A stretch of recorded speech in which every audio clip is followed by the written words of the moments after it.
just down the road, there is a small mosque. They are buying 2 floors.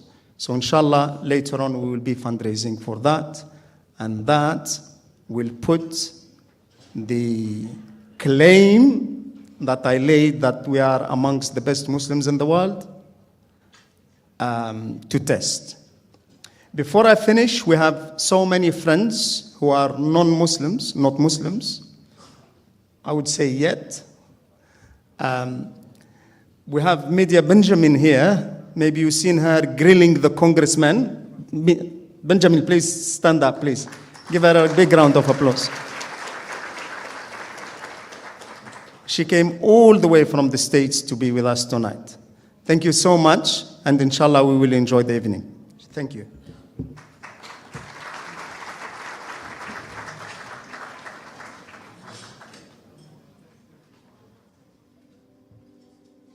Masjid Ezituna is located in East Acton and is in need of expansion.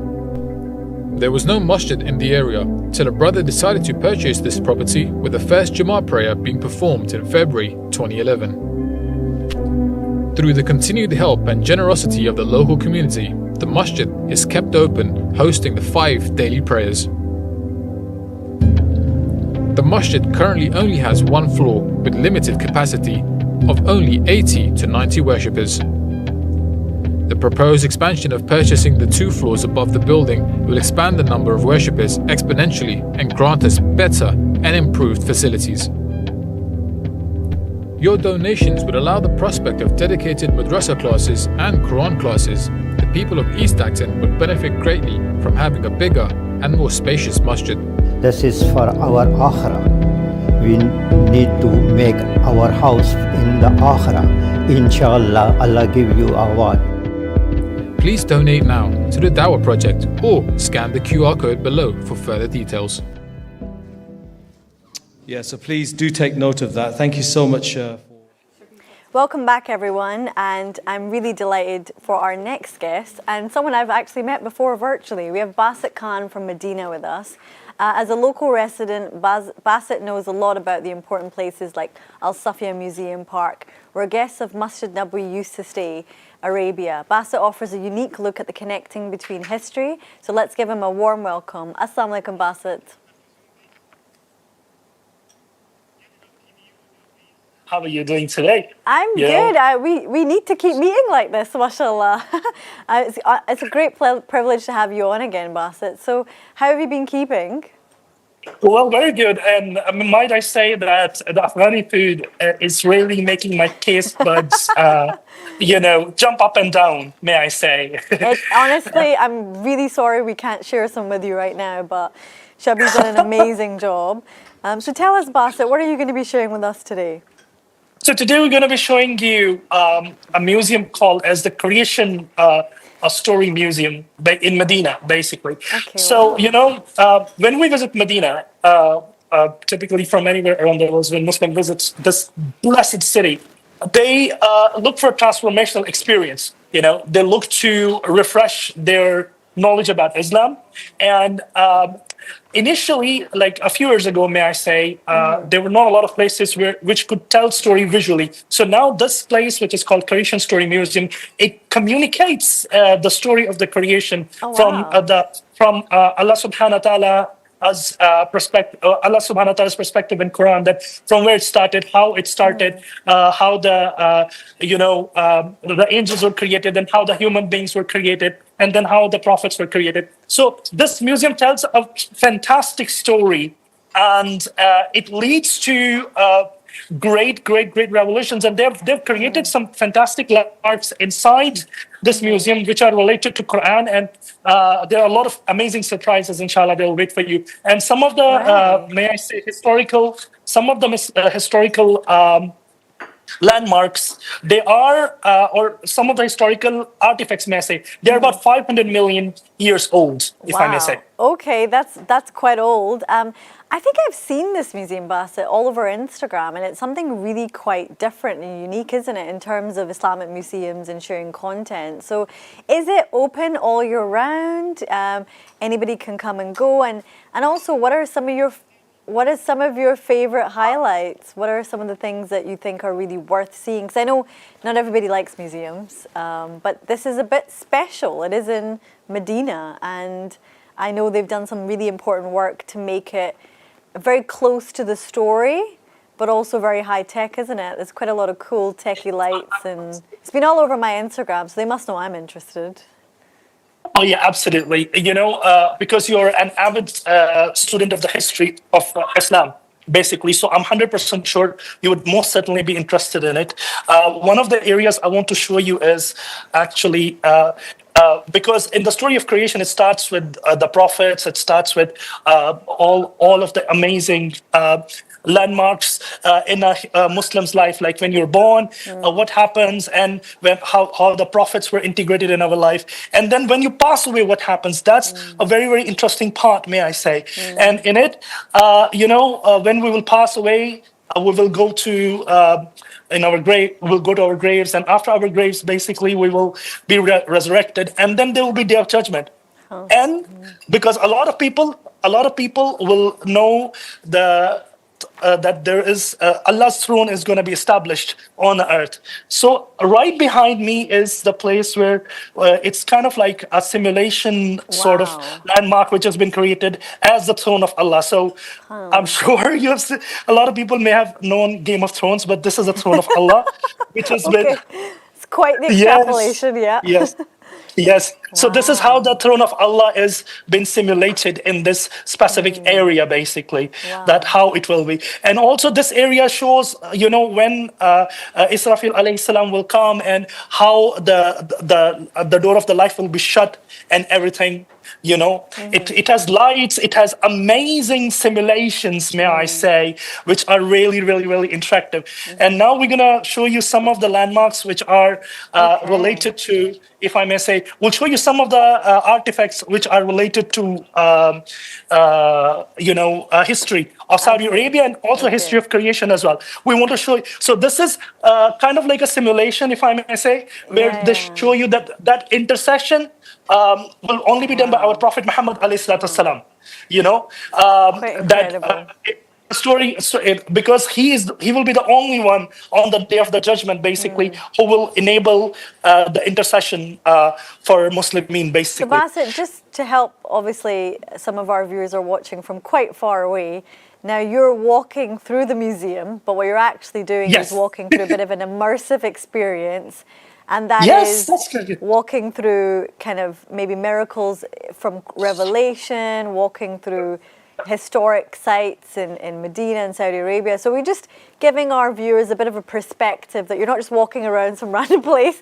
This is in Medina. This is an incredible museum. And it's the lights that I saw in Instagram too. I mean, this is a kind of immersive experience, isn't it, to really give people a close feel. I mean, you're right there now. What are we seeing, Bassett? Tell us. So right now, what you're seeing is kind of like, this is a simulation of Earth, basically, which you're seeing.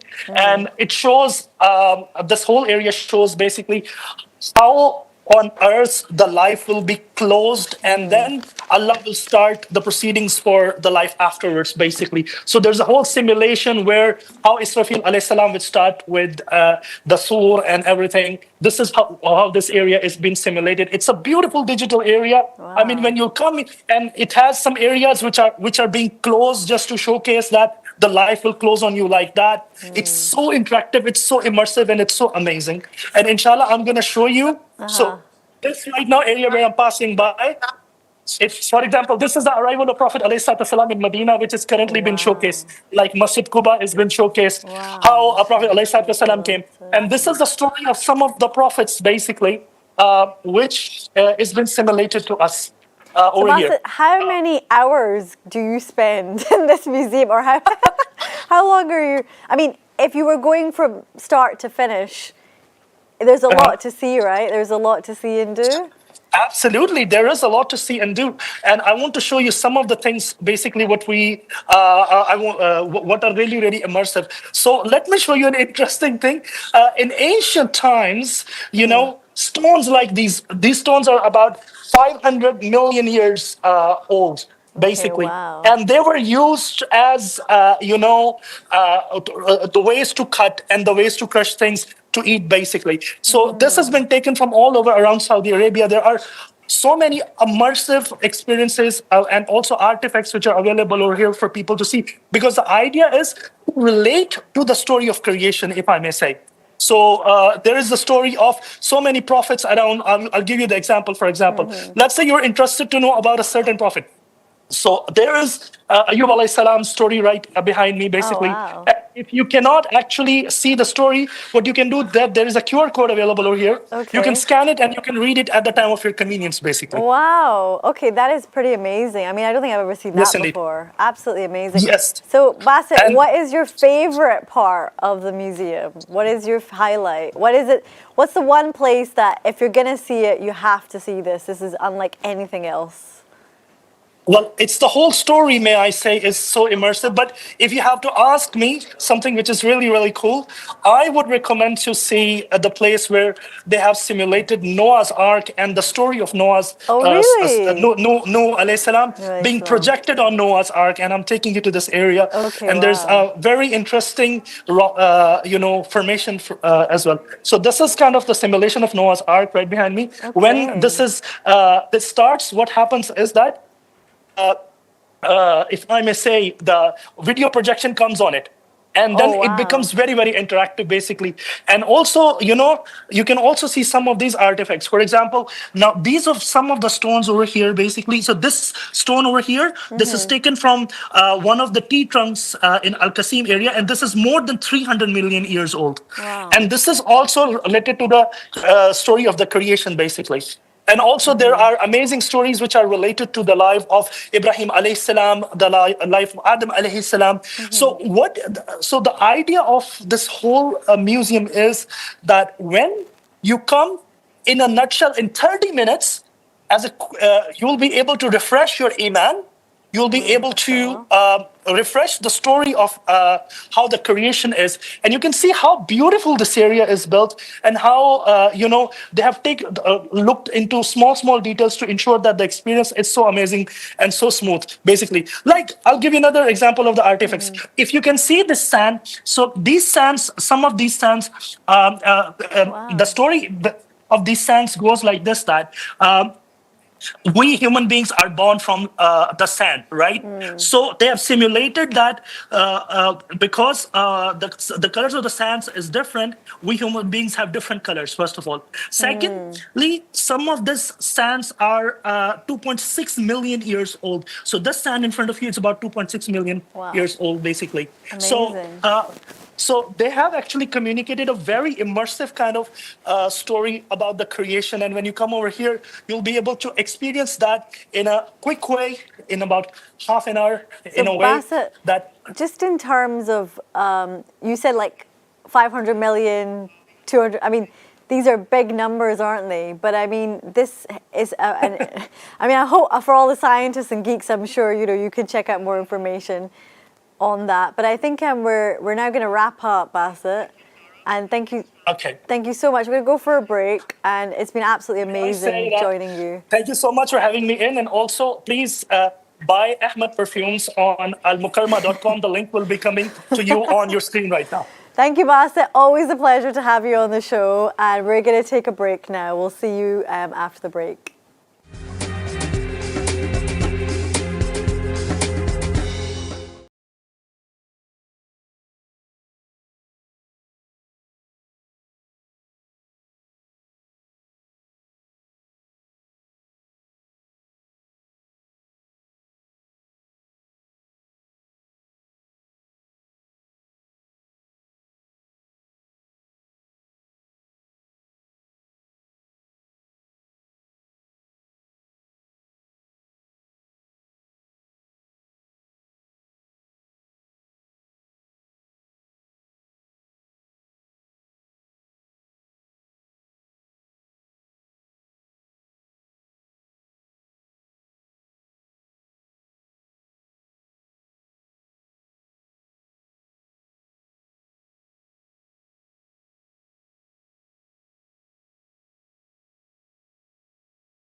Yes. Yes, please. Yeah, we don't need this one. Thank you. And so, again, you need to do a test and then review and stuff, yeah? Is it? I don't need that. Just get rid of it. Okay. So do you want to just talk me through a little bit about yourself then? Sure, absolutely. I'm guessing very premium oud brand that you're doing. Premium. It looks very fancy, and we're matching. We're in the green. We are. Just a darker shade. Just a darker shade. Really on brand, and the sofa is on brand. Oh. So literally everything. So how long have you been doing this for? So alhamdulillah, we've been running this oud business for around. I've been doing it consistently, full time, for around 6 months now. Okay. Before that, I was doing two things at once. So my 9 to 5 was a role in banking, fraud prevention. So yeah, you know those people that call you trying to scam you? It was my job to chase them down and bring them to justice. Yeah.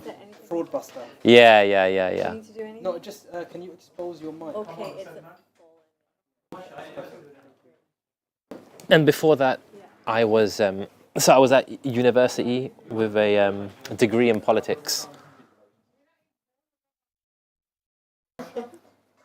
Magic, how long have we got? A couple more minutes. Let me eat something as well.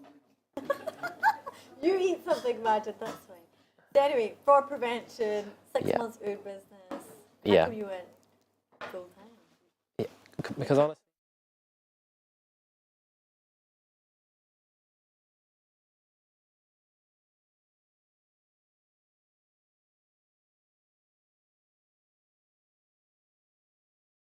you know.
Assalamu alaikum everyone and welcome back. We've been cooking, we've been looking at some books and also tasting some cola. But my next guest is going to take us to something a little bit more luxurious.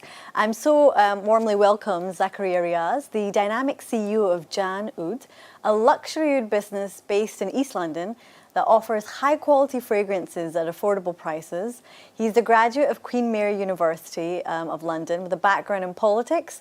Zakaria is also an advocate against Islamophobia and has 6 years of experience in the financial services. So join us as he shares his journey in blending luxury with accessibility, and his mission is to ensure that everyone has the right to smell nice. Wow, what a line. So welcome, Zakaria. Assalamu alaikum. Walaikum assalam. I have to say that's a stellar introduction. Thank you for that. Wow. Well, I have to say, not only are you matching the sofa, but so are your fragrances. Now, tell us a little bit more about yourself and how did you become, what do they call them, an oud perfumer? Is that the official title? So there isn't an official title. So tell us a little bit more about yourself and your business.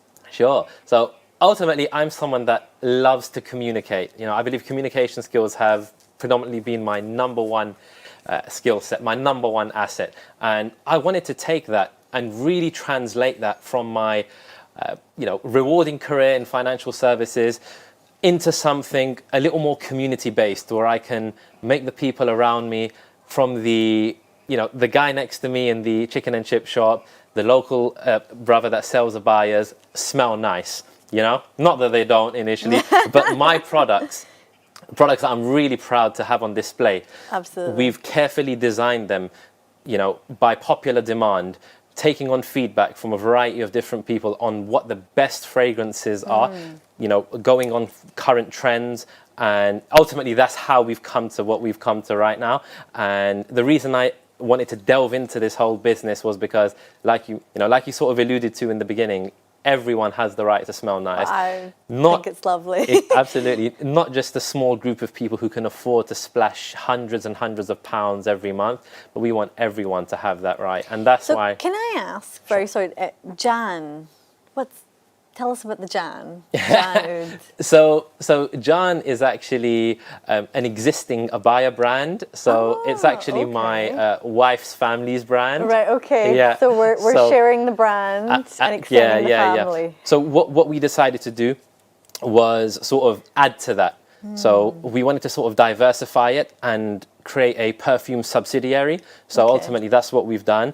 And ultimately, because the abaya business, alhamdulillah, is very successful, providing the most high quality abayas out there. So you're branching out. Yeah. Are you gonna let's smell some oud? Should we have a little, and then you can talk me through? So what have you brought with us today? So I brought 4 fragrances with me today. Now, the green fragrances that we are looking at right now. Show our viewers, yeah.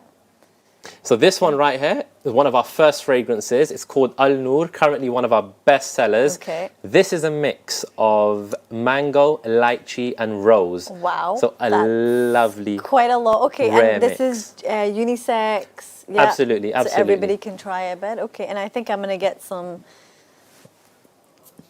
Right, okay. Tell me what you think of that. Right, okay. So we're just going to let it settle in, don't we? We're going to let it settle in, but... Oh, wow. Well, that's really different. Really unique, isn't it? Yeah. It reminds me almost like, it's kind of like a Joe Malone of the oud world. Is that a good interpretation? I don't know if I can... But very nice, very lovely. Thank you. So nice, mashallah. Really appreciate that. Yeah. And on the other end of the spectrum, because we wanted to introduce a variety in our fragrances, we have this fragrance right here, and this one is called Al Safa. Okay. Now this one is a powerful concoction of amber, and essentially you have some ground oud in this fragrance as well. So for customers that like that strong, earthy, traditional Oriental Arabian kind of fragrance, this is the one. This is your kind of more stronger pungent Absolutely. oud. Okay, we're going to give it a, we'll go for the other risk. I end up putting too many ouds on one, and then I just don't even know what it is anymore. So we'll. Thankfully, you've got 2, so we can just. Let's see. Oh yeah! Wow, this is very much your classic kind of oud, strong, resilient. Absolutely. Okay, brilliant. And so, what's the passion? I mean, I know you were working in financial services, so you gave up quite a career essentially to pursue a passion, and you were saying to me that there was something about that choice and freedom to work as you will, but of course there's got to be a bit of passion in what you do, and I'm guessing from the way it smells, you certainly have got the passion to share. So do you want to talk us a little bit about the passion for oud? Absolutely, absolutely. So the passion for oud has been something that I've sort of been running with from the age of 8, 9 years old. I've always been a sort of firm enthusiast of, wearing the most nice perfumes out there, the most luxury fragrances out there.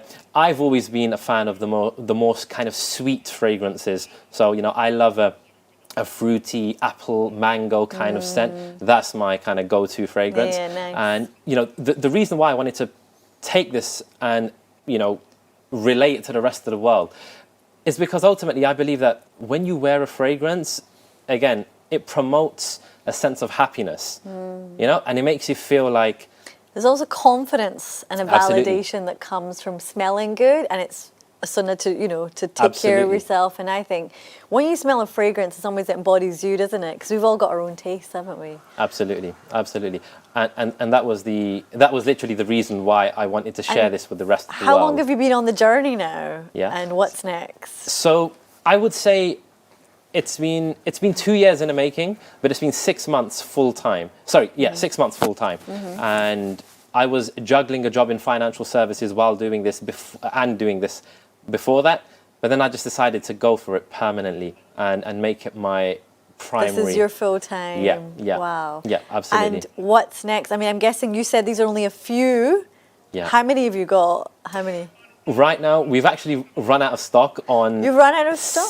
Six of our fragrances, actually 8 of our fragrances. Wow. So what we're doing is, inshallah, next month we are planning to make another business trip, and we are hoping to introduce a new range of fragrances. So I can't talk too much on what those fragrances are, but they're going to be absolutely amazing. And we're also in talks in introducing some bakhur and some oils. Oh, okay. So that's going to diversify our products. And we're really, really happy to sort of include more products in our palette. And you can find all of this on Green Street. So that's where we're based, Okay, 176 wonderful. Green Street, Absolutely. E7 8JT. John is the name of the store. You Walk can't in, miss guys. it. Smell Well, your let's ask fragrances. one last question, which is, look, there is a lot of oud out there. Yeah, Oud yeah. is getting bigger and better. I'm really impressed. This is Yeah. really nice. But I guess tell our viewers what makes your oud special, Sure. what's interesting, and, why they should give it a shot, I guess. Why come to John, Sure. What a name. Well, with our fragrances, first and foremost, we sell 100 ml fragrances. So you're getting a large quantity. And the bottles come in green and black. The green range are our primary stock. The black bottles are our more recent range of Okay. stock. And the prices that we have, they're a bargain. Well- So typically what would cost £100 plus, we sell for £35 only. Amazing. Well, Yeah. thank you so much. We have to go to Royal Nawaab now for the Dawah Project event with Maulana Tariq Jamil. So I'm going to hand it over to our team live over there right now. And thank you so much, Zakaria, for this amazing product range. Do check it out.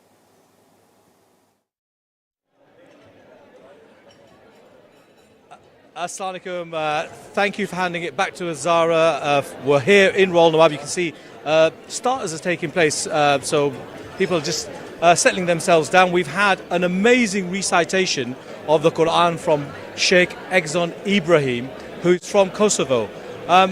Sheikh, tell us, whereabouts in Kosovo are you from? Alhamdulillah, we came here in this beautiful city. I am from Kosovo, from Pristina, not from Pristina, near from Pristina. The name of city that I live is Ferizaj. This. Your recitation of the Quran reminded me a lot of those reciters that come from Al-Azhar in Cairo and in Jordan. Is the Balkan form of recitation that you do from Al-Azhar? Yes, I was studying in Egypt, in Azhar, 7 years. I was been in Cairo, and Alhamdulillah, I meet many of sheikhs there in Cairo. And I was participating in many countries in the world, and Alhamdulillah, I won 4th place in the world for beautiful recitation of Quran. And yes, you have right, because we in Balkan, we are famous for beautiful voice, and many of cars in Balkan are famous in the world because I don't know, maybe the water is more good and we have beautiful voice, and thanks God for this. One of the things our viewers are really fascinated about is they will have heard of Kosovo and the Balkan areas that you mentioned, like Bosnia and other areas. How interlinked are you with the Bosnian Muslims, the Turkish Muslims, the Macedonians, and the Kosovans, and the Albanians? Are you all very close to each other? Yes. First of all, Bosnian, different language. Kosovo and Albanian, we are one. I am Albanian, but living in Kosovo. Turkish people are another language. It's another language, but things. Quran is the sabab, that we communicate with language of Quran. Yeah, it's the language of humanity. Yes, That's what yes. you're saying. Alhamdulillah, we are Muslim. For example, you are from India. I am from Kosovo. Yes, from India. But we communicate with Quran, and you love me because I recite beautiful Quran. I have to say your recitation was incredible, amazing. I was texting to my friend who's here, and I said, this is what you call a recitation. You are going to be reciting at the GPU this weekend. Tell us more about that. In GPU, I will recite Quran, but I will sing nasheeds. Okay. I will sing in my language, Albanian language, one nasheed, and two of them is nasheed Cameroon. It's so famous nasheed in the world, and Asma'ullah al-Husna. So in GPU I will sing more than, because you invited another chorus that will recite Quran also. Tell us what you think of London. Have you been here before? Yes. Is this how well do you know the community? It's my third time that I've been in London. I have many friends here. I have many friends from Albania here. Wallahi, when I came in London, I said maybe I am in Mecca or in Medina. Subhanallah. Subhanallah, many Muslims here see this beautiful place, beautiful country, and thank you England because they respect Muslims. Absolutely. I think London is an example of a truly international city. 1 in 7 Londoners is a Muslim. So it shows how many Muslims actually live in this city. Tell us more about Kosovo. You were under a communist rule for so many years. A lot of people saw Islam had gone away out of their lives. What is it like now? How are people very religious, or are they, like Londoners? Tell us, give us a feeling about how Muslims are in Kosovo. Yes, brother. In past, it was Yugoslavia, and now Kosovo is independent country. Yeah. And majority of people of Kosovo is Muslim, but we have also Kosovo people that they are Albanian, but they are Christian, but we love each others. Islam in Kosovo is so popular, alhamdulillah, and many mosques, many teachers, many Islamic scholars. We have madrasa, we have Islamic university, and thanks God for everything. Well, you mentioned scholars. We've got an international scholar with us here. So famous also in Albania. Absolutely. He would be. No only can we were saying to Sheikh Ibrahim, I was having a chat about the different types of scholars and also the recitation that he follows, which is the Al-Azhar form of recitation. I'm really fascinated about Qira'at, and what can you tell us? Give us some. What can we learn from you on that? It's not my area. I'm fascinated by Qira'at. Yeah. My good friend Sheikh Ibrahim Bakir. I love him so much. Walaikum salam. Yeah. Thank you. Yeah, my good friend Ibrahim Bakir gave me some orientation into the different Qira'at and the melodic styles that have developed in the Muslim world throughout history.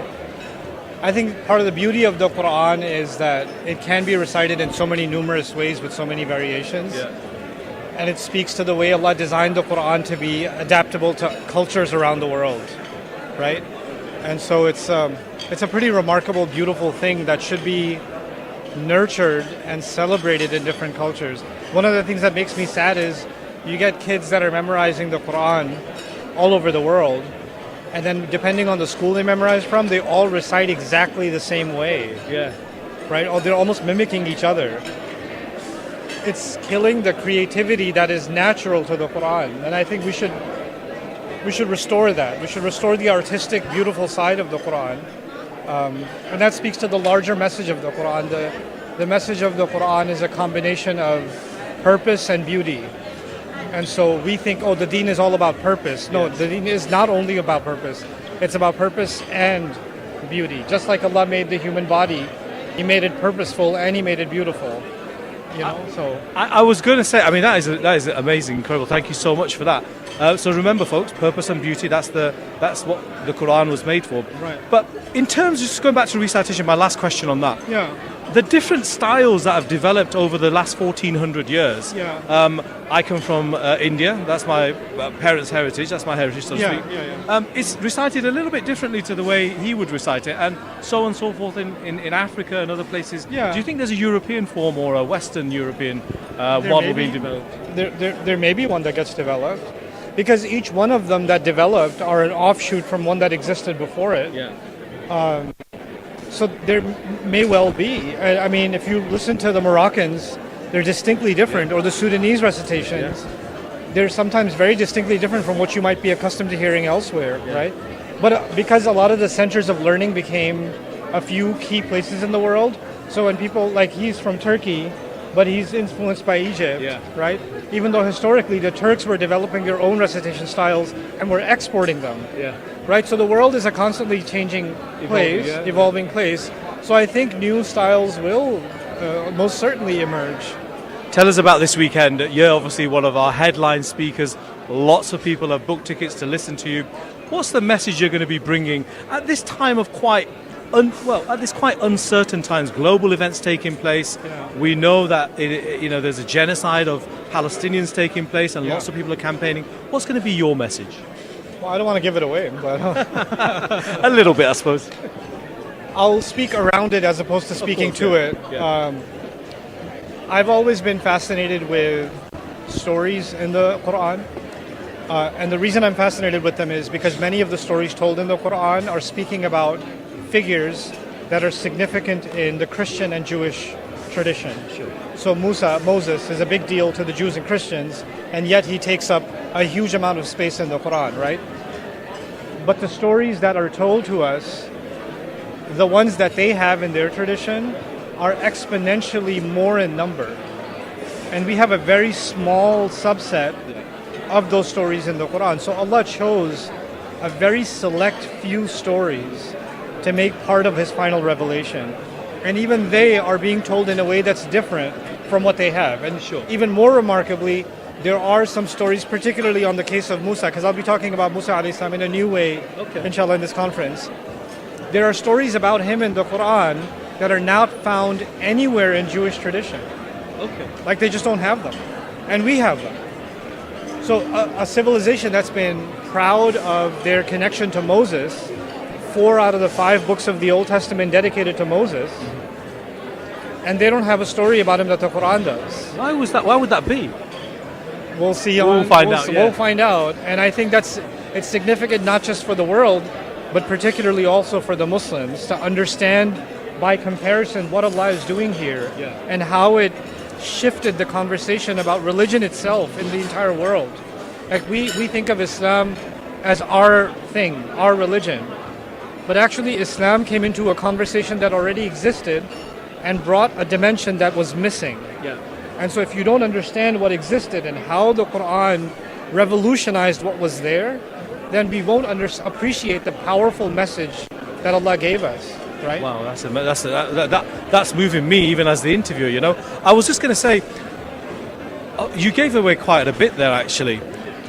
In the sense, enough for the viewers. I think you really need to listen to the talk that's going to be given, and we'll probably play reruns on our station as well.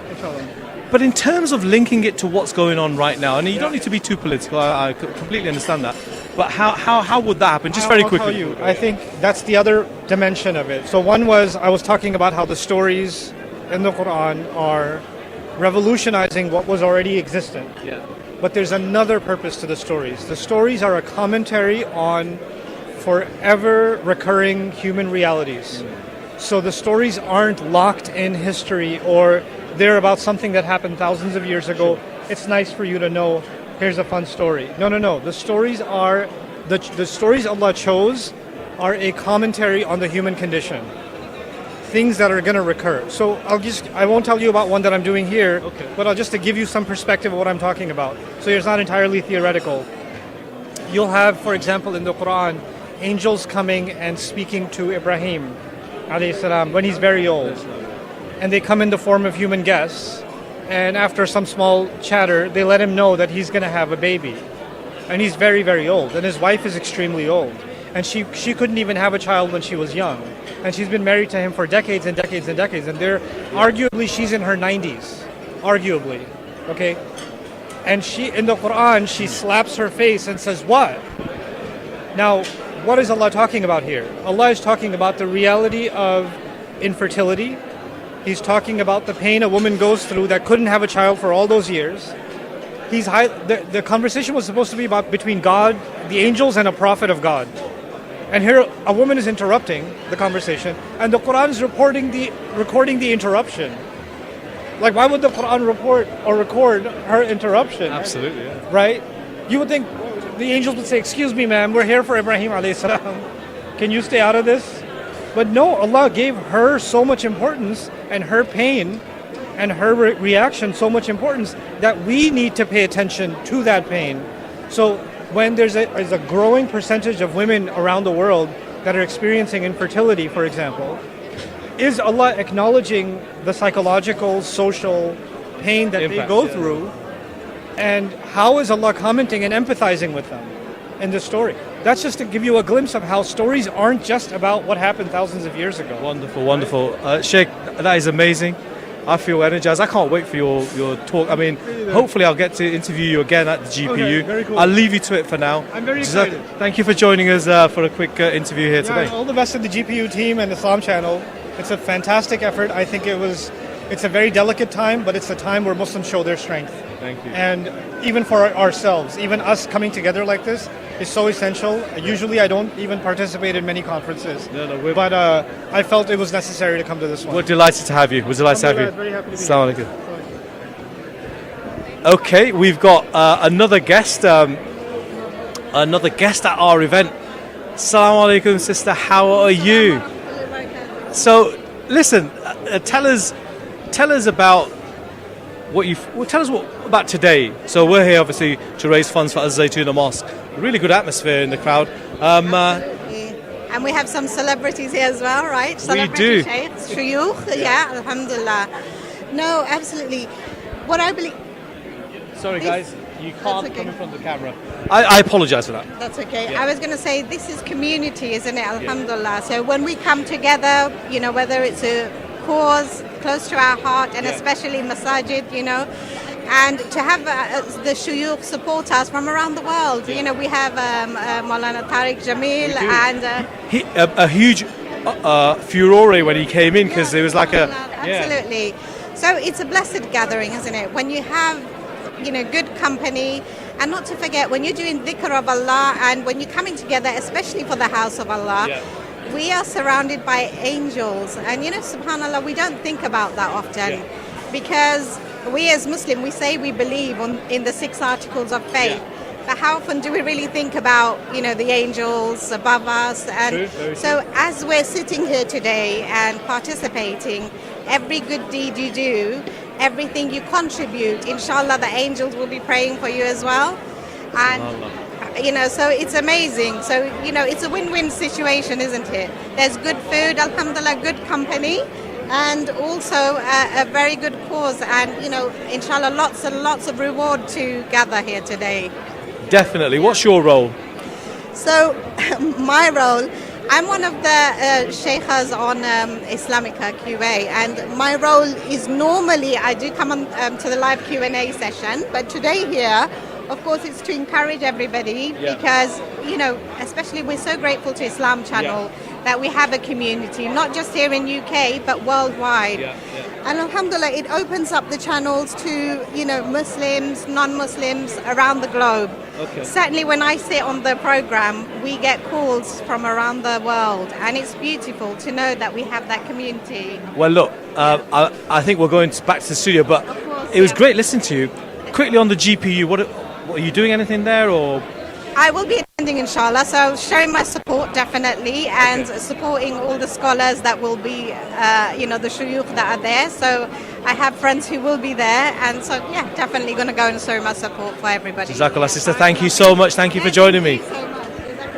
So look, that's 3 interviews with people who are involved in the GPU, involved at Islam Channel. Obviously, our scholars, Noman Ali Khan and Sheikh Ibrahim.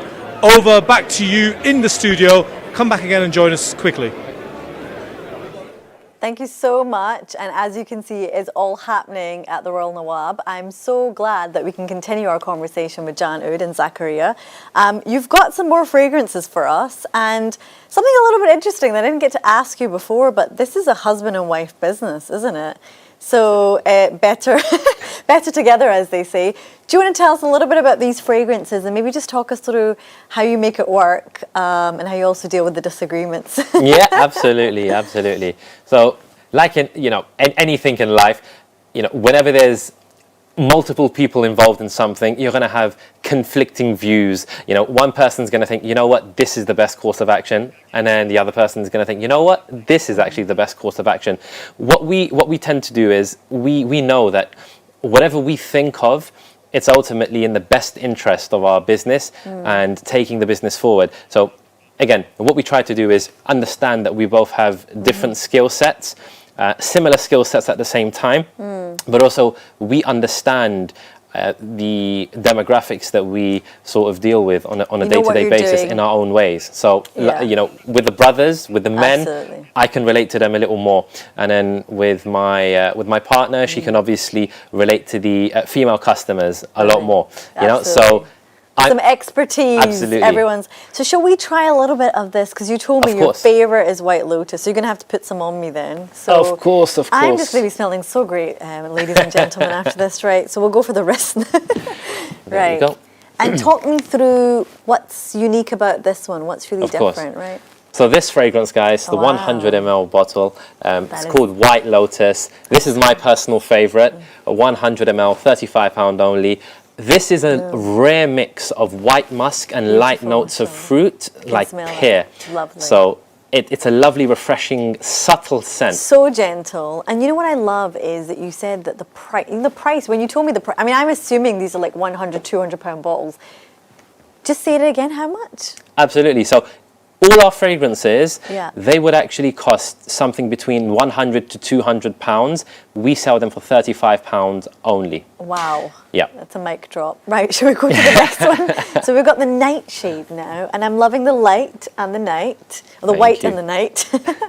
Okay. There you go. And these are unisex, or these are? So this one is a women's fragrance. Okay. So this is a female fragrance. This is actually YSL Black Opium. So it's a really famous fragrance. We're going to wrap up, but do you want to tell us, you're going to be at the GPU this weekend. How can people find you? How can they get in touch? Sure. So we're going to be at the GPU. We're going to be at stall number E02, and we genuinely cannot wait to be, interacting with all the customers, meeting the vendors and exhibitors, and we just can't wait to get our fragrances out there. You can find us on TikTok and Instagram at John Oud Collection. Check out our quirky content, and you can also find us on Green Street in person, 176 E7 8JT, Upton Park, East London.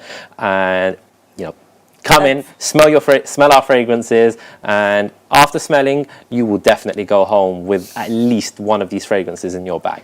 I mean, I think so. They're amazing, and I know you've got more ranges to come, plenty more to watch out, and they're not just elegant. They actually smell really good, super affordable.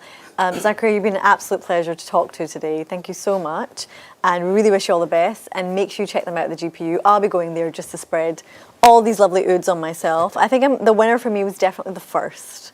So thank you so much, and we'll catch you later, inshallah. Thank you so much for having me. Okay, brilliant. So our next guest is also a bit of an entrepreneur, and someone I've actually had the pleasure to meet before. Tanveer has set up what you could probably call, it's another labaik, but it's basically a kind of cool, quirky thing on Etsy, where not only is he taking causes really much inspired by Palestine, but also his own sense of justice, change, and making, I guess, really good products available in the market. Tanweer, we meet again. Lovely to have you. Zara, how are you? Great. Really, really good. Thank you so much. Tanweer, just to introduce you a little bit more now, you're quite accomplished. You're an economist with a degree at the University of Cambridge. Okay, wow. And last year you were recognised as a finalist for the Community Champion Award in Local Government Information and Unit Awards, driven by your belief that the internet should uplift everyone. You founded Leake Marketplace with the purpose that donates profits to charity. And really it was about, I think, purpose and cause. And you told me about it before, actually, when we met. So that's right. Welcome to the show.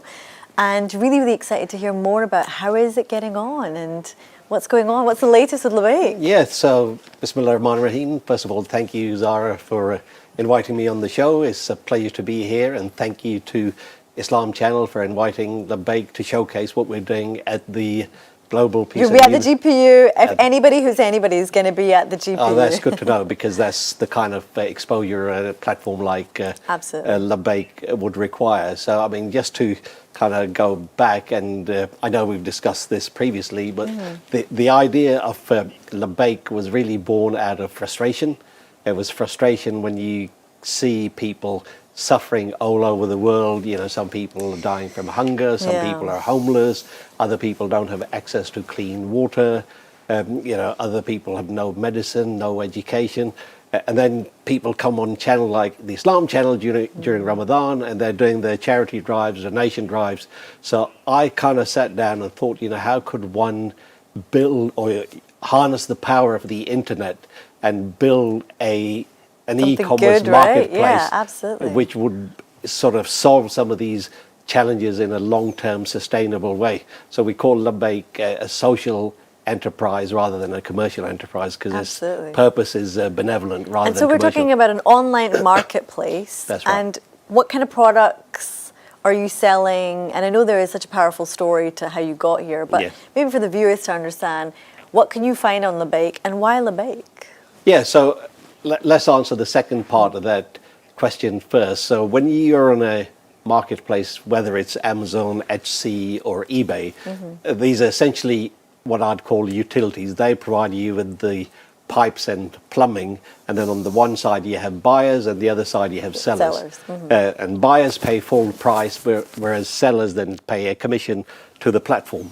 A small portion of that commission goes to the capital costs of running the platform and the operating costs, and the chunky part of that is shareholders' dividends. Now, I believe that, you know, when you've got buyers and sellers that are transacting, this should be done for the social good.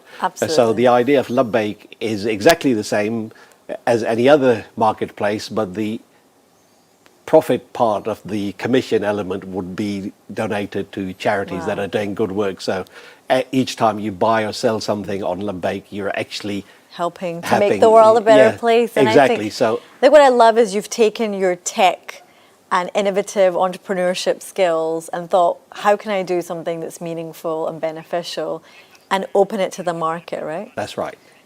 Okay, yeah, so great. I mean, we're calling it that every purchase powers change, because whatever transaction size, even if the commission element which is left over is 50 pence, that's somebody's dinner somewhere in the world. Absolutely. So we're going to come back to Maulana Tariq Jamil is now speaking live, so I think we're going to go over to Nawaab's to hear a little bit more from Maulana Tariq Jamil. हमने आपका सीना खोल दिया। मूसा अलैहिस्सलाम ने दुआ मांगी, rabbi शरह ली सदरी, या अल्लाह मेरा सीना खोल, और अल्लाह ने अपने हबीब से फरमाया, हमने खोल दिया, अलम नशरह लका सदरक, हमने आपका सीना खोल दिया। फिर लिनुरियहु मिन आयातिना, फिर अपनी कायनात, अपनी आयात दिखाएं। और आपको ऐसे इंसान सीखता है आंखों से, कानों से, दिमाग से। तो हमारे कान इतने कमज़ोर हैं कि दो आदमी इकट्ठे बोलें तो समझ में नहीं आएगा।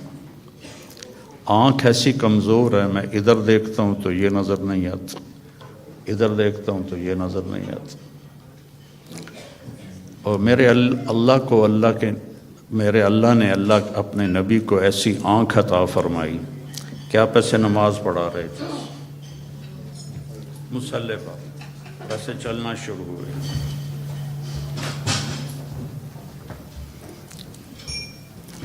دیوار کے ساتھ آ کے کھڑے ہو گئے. اس وقت محراب نہیں ہوتے تھے، محراب اور مینار عمر بن عبدالعزیز رحمۃ اللہ علیہ نے بنوائے، اس سے پہلے نہیں تھے. اس کے بعد پھر آپ پیچھے ہٹنا شروع ہوئے اور جہاں پہلے کھڑے تھے وہاں پہنچ گئے. اب یہ کام آپ نے پہلے کبھی نہیں کیا تھا. جب آپ نے سلام پھیرا تو صحابہ نے پوچھا یا رسول اللہ کہ آج عجب بات دیکھی ہے، یہ کیا کیا آپ نے؟ تو آپ نے فرمایا کہ جب میں نماز پڑھا رہا تھا تو اللہ نے میرے اوپر جنت کو کھولا. جنت کہاں ہے؟ ساتویں آسمان پر اس کی فاؤنڈیشن ہے، اور پھر عرش جا کر اس کی چھت بنتا ہے. سقفہا عرش الرحمن، اس کی چھت جو اللہ کا عرش بنتا ہے. تو وہ کیا آنکھ ہے جو مسجد میں کھڑے ہو کر ساتویں آسمان پر بنی ہوئی جنت کو دیکھ رہی ہے. اور آپ نے فرمایا پھر میں نے دیکھا کہ اس کے جو انگوروں کے گچھے تھے وہ ایسے دیوار کے باہر لٹکے ہوئے تھے. تو بڑی کوشش کی دنیا والوں نے کہ اس جہان کو جنت بنائیں، پر بنا نہیں سکے. پہلے سے زیادہ مشکل بنا دیا. زندگی پہلے سے زیادہ دکھی ہے. یہاں کے لوگ کوئی سوکھی زندگی نہیں گزار رہے. مجھے آتے ہوئے 40 سال ہو گئے. 82 میں سب سے پہلے چلہ میرا لگا تھا، اس کے بعد ہر سال. تو یہاں کی زندگی قابل رحم ہے. سہولتیں زیادہ ہیں، زندگی سہولت کی نہیں ہے، اوکھی زندگی ہے، مشکل زندگی. ہمارے پاس سہولتیں کوئی نہیں ہیں پر زندگی بڑی سوکھی ہے. میرے ایک دوست تھے یہاں، تو وہ مجھے انہوں نے اپنی گاڑی میں بٹھایا تو وہ بڑی خوبصورت تھی. تو میں نے بھی پہلی دفعہ دیکھی تھی.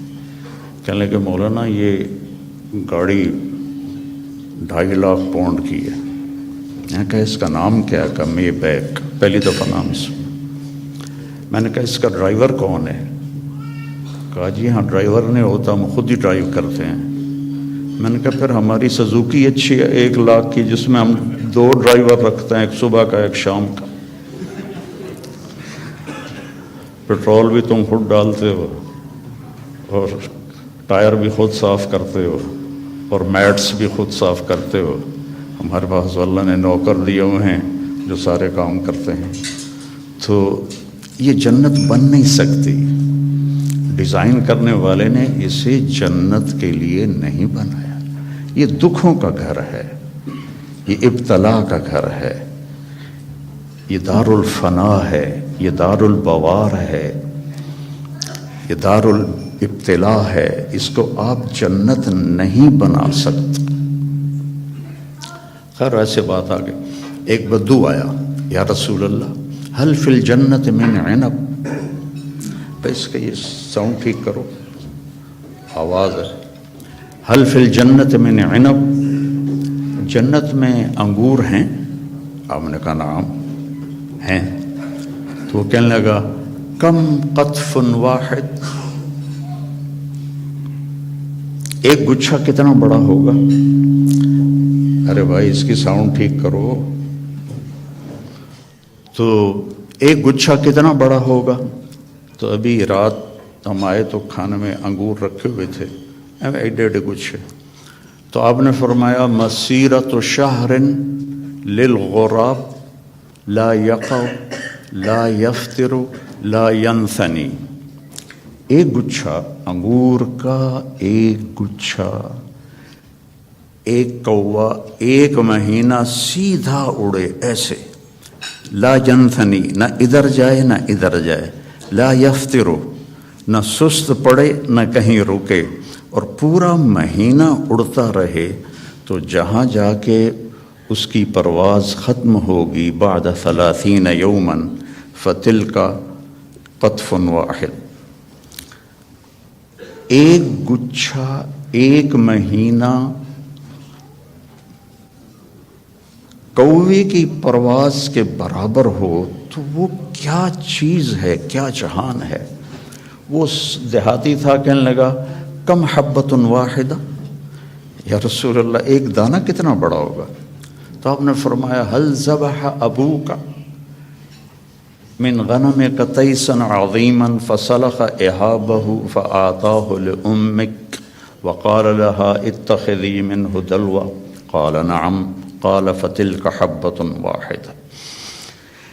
آپ نے فرمایا تم دیہاتی ہو تو بکریاں رکھتے ہو، تو کبھی کوئی بڑا چھترا تیرے ابا نے ذبح کر کے کھال کھینچ کے تیری ماں کو دیا ہو کہ اس کا ڈول بنا دو؟ انہوں نے کہا ہاں وہ اتنا بڑا ہوتا ہے. کہا اتنا بڑا ایک دانہ ہوگا. تو بڑے مزے سے کہنے لگا اذن یکفینی لأہلی، پھر تو ایک دانہ میرے اور میری بیوی کے لیے کافی ہے. تو آپ نے فرمایا وعامت عشیرتک، تیرے سارے خاندان کو کافی ہے. تو اللہ نے ہمیں اپنے علم کے مطابق چلنے کی دعوت دی، پابند نہیں کیا. جانور پابند ہیں، جانور اس لیے پابند ہیں کہ اللہ نے انہیں ہماری خدمت کے لیے بنایا ہے. آج آپ گائے کا دودھ نکالنے گئے، وہ کہنے لگی آج میرا دل نہیں کل امی، تو کام تو نہیں چلے گا. تو ان کو اللہ نے پابند کیا اور اپنے حکم میں جکڑ دیا. ہمیں اختیار دیا فمن شاء فلیؤمن ومن شاء فلیکفر. تیری مرضی ہے، یہ بھی راستہ ہے، یہ سیدھا ہے، یہ راستہ ہے، یہ کفر کا ہے، نافرمانی کا ہے. جو اختیار کرنا ہے ہدیناہ النجدین، ہم نے دونوں راستے واضح، نجد ٹیلے کو کہتے ہیں. تو کہ ہم نے تمہارے لیے دونوں راستے واضح کر دی ہیں اور اس کو مکمل کر دیا ہے. الیوم، یہ آج جو ہم اعلان کر رہے ہیں یہ آج ہی ہو رہا ہے، آج سے پہلے کبھی نہیں ہوا. کیا؟ اکمل تو ہم نے دین کو کامل کر دیا. لکم، صرف تمہارے لیے، تم سے پہلے یہ کام کبھی نہیں ہوا. اتممت علیکم، اور نعمت کا اتمام کیا تم تمام کے لیے. اور نعمتی، نعمت کے لفظ میں ہے کہ یہ بہت آسان ہے. نعمت نعومت سے نکلا ہے. تو یہ میرا جو دستور حیات ہے یہ بہت آسان ہے. وَرَضِيتُ لَكُمُ الْإِسْلَامَ دِينًا، اور میں نے اس لیے تمہارے لیے اس اسلام کو پسند فرما دیا ہے. تو یہ ایک مکمل ضابطۂ حیات ہے.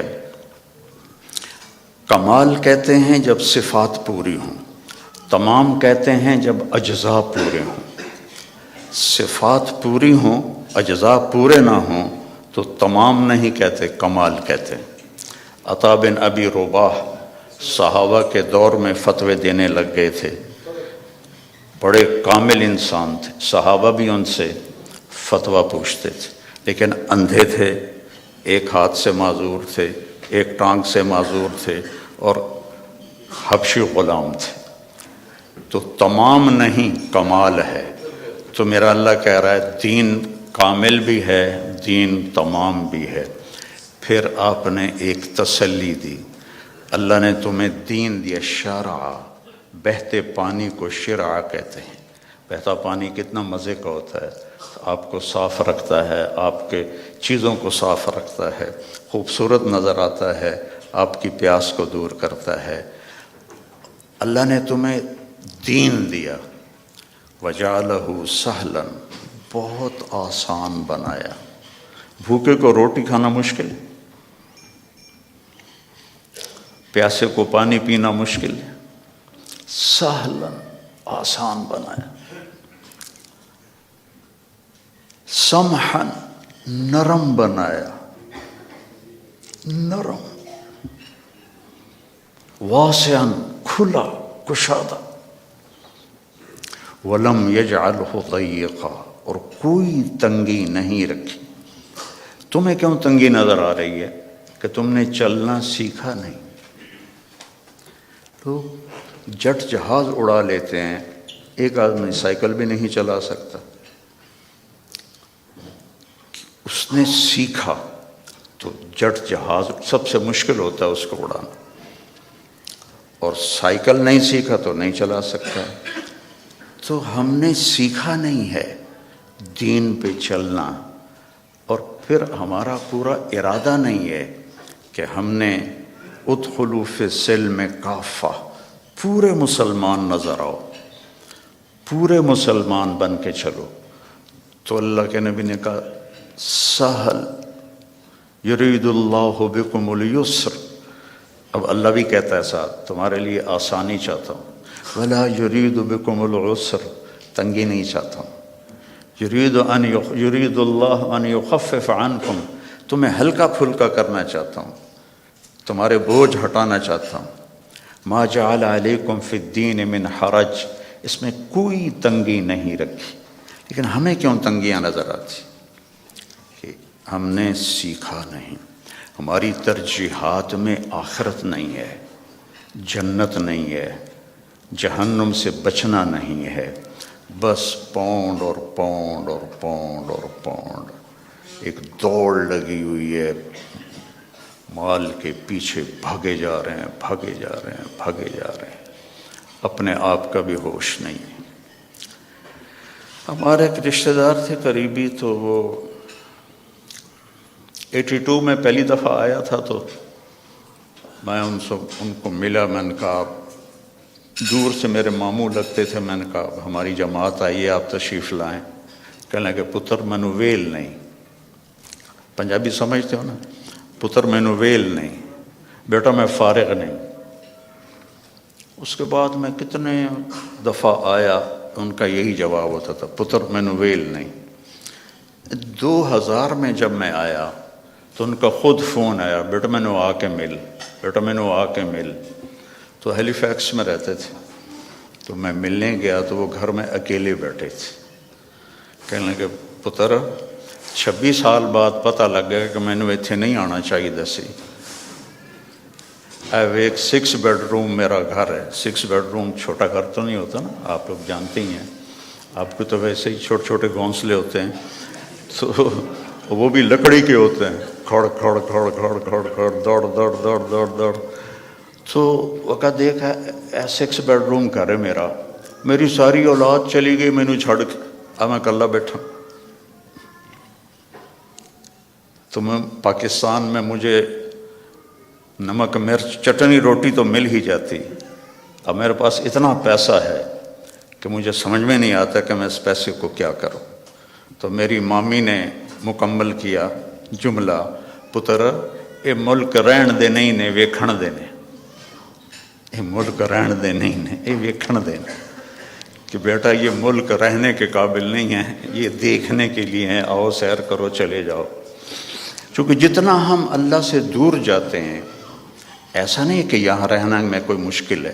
مشکل ہے جو اللہ سے دور ہوتا ہے، وہ مدینے میں بھی مشکل میں ہوگا، اور مکے میں بھی مشکل میں ہوگا، اور یورپ میں بھی مشکل میں ہوگا، اور ایشیا میں بھی مشکل میں ہوگا. کیونکہ وہ نیچرل لائف نہیں گزار رہا. کہ اللہ سے جڑنا یہ سب سے پہلا صحیح قدم ہے انسان کا. یا عبادی خلقتک لعبادت، یا ابن آدم خلقتک لعبادتی فلا تلعب وتکفلت برزقک. خلقتک لعبادتی، میں نے تجھے اپنی عبادت کے لیے پیدا کیا، تو فلا تغفل، تو میری عبادت سے غافل نہ ہو. وتکفلت برزقک فلا تتعب، میں نے تیرے رزق کا ذمہ لے لیا ہے، اپنے آپ کو زیادہ نہ تھکا، اپنے آپ کو زیادہ نہ تھکا. یا ابن آدم اطلبنی تجدنی، ابن آدم میری طلب میں آ، تجدنی میں تجھے مل جاؤں گا، ضرور مل جاؤں گا. دنیا کے لیے وعدہ کوئی نہیں. من کان یرید العاجلہ عجلنا له فیہا ما نشاء لمن نرید. جو ہم سے دنیا چاہتا ہے ہم اتنی دیتے ہیں جتنا ہم چاہتے ہیں، اور اس کو دیتے ہیں جس کو چاہتے ہیں۔ اور ادھر اللہ نے کہا اطلبنی تجدنی، میری طلب میں آ، تو مجھے مل جائے گا، میں تجھے مل جاؤں گا۔ فَإِنْ وَجَدْتَنِي وَجَدْتَ كُلَّ شَيْءٍ، اگر تو نے مجھے پا لیا تو نے سب کچھ پا لیا۔ وَإِنْ فُتَّنِي فَاتَكَ كُلُّ شَيْءٍ، اور تو نے مجھے کھو دیا تو سب کچھ کھو دیا۔ وَأَنَا خَيْرٌ لَكَ مِنْ كُلِّ شَيْءٍ، اور میں تیرے لیے ہر چیز سے بہتر ہوں۔ تو میرے بھائی بہنوں، بچوں بچیوں، دین ایک خوبصورت زندگی گزارنے کا طریقہ ہے۔ دیکھو آپ یہ ان چیزوں سے اس حال کو خوبصورت بنا سکتے ہو، لیکن یہاں اندر کی خوبصورتی ہے وہ ان چیزوں سے نہیں آتی۔ دنیا کی محفلوں سے اکتا گیا ہوں یا رب، کیا لطف انجمن کا جب دل ہی بجھ گیا ہو۔ 100 بار چمن مہکا 100 بار بہار آئی، 100 بار چمن مہکا 100 بار بہار آئی، دنیا کی وہی رونق دل کی وہی تنہائی۔ یہ مار دیتی ہیں اندر کے اندھیرے، اندر کی ویرانیاں۔ کیوں ان ملکوں میں نشہ زیادہ ہے؟ کیوں دنیا کا سب سے زیادہ نشہ مغربی ممالک میں آتا ہے؟ کہ یہ قابل رحم معاشرہ ہے جنہیں اپنے مالک اور خالق کا پتہ ہی کوئی۔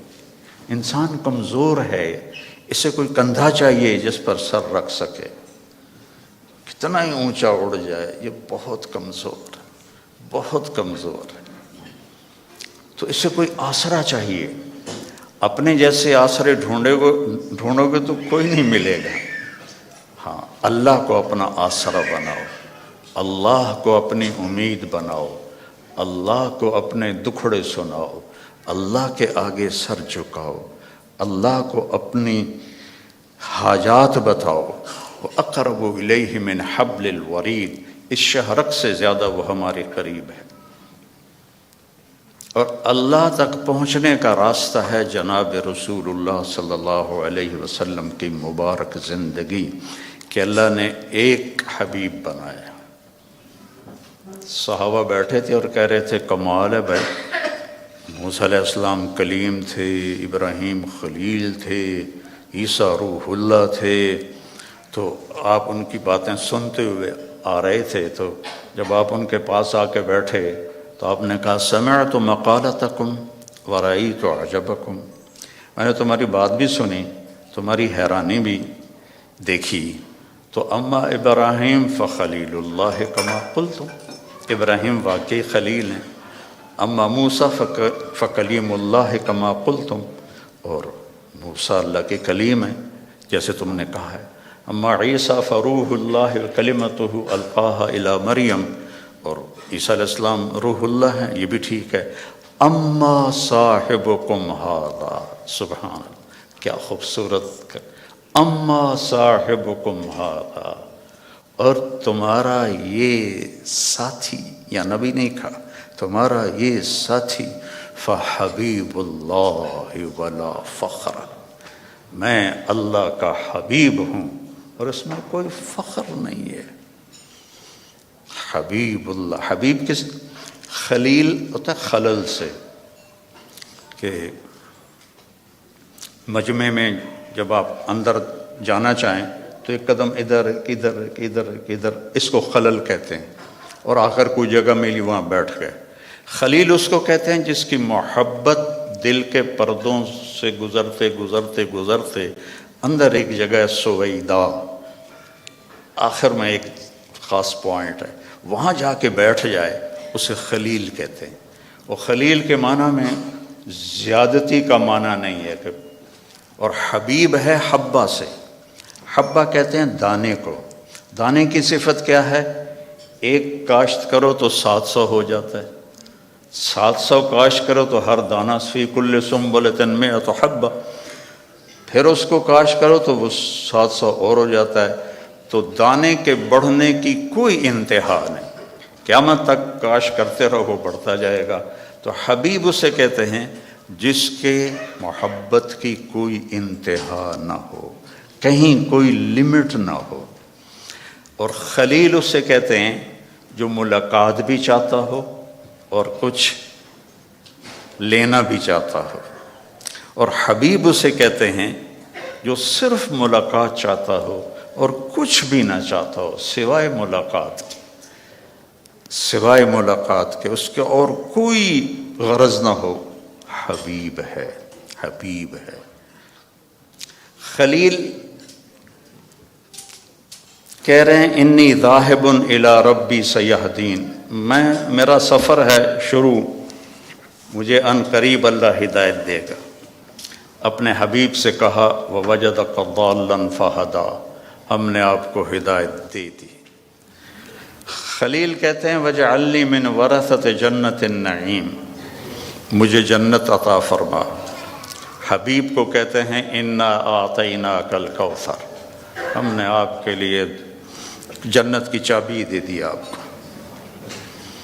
خلیل کہتے ہیں وجنبنی وبنی ان نعبد الاصنام، مجھے میری اولاد کو بت پرستی سے بچا. حبیب سے کہہ رہے ہیں انما یرید اللہ لیذہب عنکم الرجس اہل البیت ویطہرکم تطہیرا، اے میرے محبوب کے گھر والو، ہم نے آپ کو ہر گندگی سے پاک کر دیا ہے، ہر کفر سے پاک کر دیا ہے اور آپ کو تطہیر عطا فرمائی ہے. اور موسیٰ علیہ السلام کہتے ہیں رب اشرح لی صدری، یا اللہ میرا سینہ تو کھول. اور اللہ اپنے حبیب سے کہتے ہیں الم نشرح لک صدرک. اور کلیم کہتے ہیں ویسر لی امری، میرا کام آسان کر. اور اپنے حبیب سے کہتے ہیں فسنیسرک للیسرا، آپ کے لیے آسانیاں کر دیں گے، ہم کر دیں. کلیم کہتے ہیں کہ اجلت الیک رب لترضی، موسیٰ علیہ السلام کو اللہ نے بلایا طور پر تو وہ دوڑ پڑے، دوڑے دوڑے گئے تو لوگ ان کے پیچھے رہ گئے، ان کی جو امت تھی. تب اللہ نے کہا ما اعجلک عن قومک یا موسیٰ، اب موسیٰ تم نے یہ جلدی کیوں دکھائی؟ تو کہم اولی علی آثری، یا اللہ وہ میرے پیچھے آ رہے ہیں اور میں دوڑ کے اس لیے آیا ہوں کہ تو راضی ہو جائے، تو راضی ہو جائے. کہ مالک بلائے اور نوکر تیزی دکھائے، جی سر سر سر، تو مالک خوش ہوتا ہے. تو کلیم کہہ رہے ہیں لترضی، تو راضی ہو جائے. اور اللہ اپنے حبیب سے کہہ رہے ہیں وَلَسَوْفَ يُعْطِيكَ رَبُّكَ فَتَرْضَىٰ، آپ کا رب آپ کو اتنا دینے والا ہے کہ آپ خوش ہو جائیں گے. ساری دنیا سے کہتا ہے میں یہاں کیوں کھڑا ہوں بات کرنے کے لیے کہ اللہ مجھ سے راضی ہو جائے، کوئی اور چیز کی طلب نہیں ہے. آپ کیوں جمع ہوئے ہیں؟ ایک دین کی نسبت پر کہ اللہ راضی ہو جائے. لیکن موت سے پہلے کسی کو نہیں پتہ، اور یہاں کہا جا رہا ہے فترضیٰ، آپ راضی ہو جائیں گے. یہ جو یہاں فا ہے، فا، اس کا مطلب میں ایک واقعہ سے سمجھا. وَلَسَوْفَ يُعْطِيكَ رَبُّكَ وَتَرْضَىٰ وَلَسَوْفَ يُعْطِيكَ رَبُّكَ ثُمَّ تَرْضَىٰ. یہاں فَتَرْضَىٰ، فا کا مطلب یہاں یہ ہے کہ آپ کو اتنا دینے والا ہوں کہ آپ کو خود گمان نہیں ہے، آپ فوراً راضی ہوں گے. ہماری جماعت تھی پشاور، تو میرے ساتھ عرب شہزادے تھے. ایک مسجد سے دوسری مسجد جا رہے تھے تو گاڑی میں بیٹھ گئے تھے اور باقی جماعت کا انتظار تھا. تو ایک پٹھان فقیر آ گیا مانگتے مانگتے، آ کر وہ پٹھان کہتے ہیں خدائے دا پارا، ہم کہتے ہیں اللہ کے نام پر، وہ خدائے دا پارا، خدائے دا پارا. وہ آ کے نا گاڑی کی شیشے کے ساتھ لگ کے کھڑا ہو گیا اور منہ اس کا اوپر تھا، کہتا تھا خدائے دا پارا. ابھی 84 کی بات ہے، تو اس وقت 4 آنے دیتے تھے، کوئی بڑا تیر مارتا تھا تو روپیہ دے دیتا تھا. تو وہ اسی اندازے پہ کھڑا تھا کہ یہ بڑی گاڑی ہے، 1 روپیہ تو دے ہی دے گے مجھے. وہ منہ اوپر کر کے، میں اس کو دیکھ رہا تھا، خدائے دا پارا، خدائے دا پارا. اس نے، شیخ نے جیب میں جتنے پیسے تھے سارے نکالے، اس کو پورے مہینے کا خرچہ دے دیا. تو اس کے ہاتھ پر جو رکھے نا تو کہہ رہا تھا خدائے دا پارا. اور پھر اس نے مٹھی بند کی اور دوڑ لگائی، پیچھے مڑ کے نہیں دیکھا. مجھے بڑی ہنسی آئی. میں نے کہا شیخ پتہ یہ کیوں بھاگا؟ یہ بھاگا ہے کہ اسے خطرہ ہے کہ تم کہیں بقایا واپس نہ لے لو. جب کسی کو اس کے گمان سے بڑھ کے دیا جائے تو وہ اچانک خوش ہوتا ہے، اچانک. تو اللہ تعالیٰ کہہ رہا ہے میں اتنا دینے والا ہوں کہ آپ کو خود پتہ نہیں ہے، آپ بڑے خوش ہو جائیں گے. اب فیصل آباد چوک پہ گاڑی رکی میری، تو ایک فقیر آ گیا. تو پیچھے میرا بیٹا بیٹھا تھا، اس نے جیب سے 100 روپیہ نکال کے دیا. میں نے کہا بیٹا اس سے دعا نہیں ملے گی. میں نے جیب سے 1000 روپیہ نکالا اور اس فقیر کو دے دیا. اللہ بھلا کرے، اللہ بھلا کرے. تو اللہ کہہ رہا ہے میرے نبی آپ کو وہ دوں گا کہ آپ کو خود نہیں پتہ. تو بھائیو اللہ نے ہمیں محمد مصطفیٰ صلی اللہ علیہ وسلم جیسا نبی عطا فرمایا اور آپ کی شریعت کو مکمل کر دیا، آپ کی زندگی کا ہر طریقہ مکمل کر کے ہم تک پہنچا دیا. بس اس کو فالو کرنا ہے، اس کو سیکھنا ہے، اس کے مطابق زندگی کو گزارنا ہے. تو آپ کی یہ دنیا بھی بنے گی، وہ دنیا بھی بنے گی.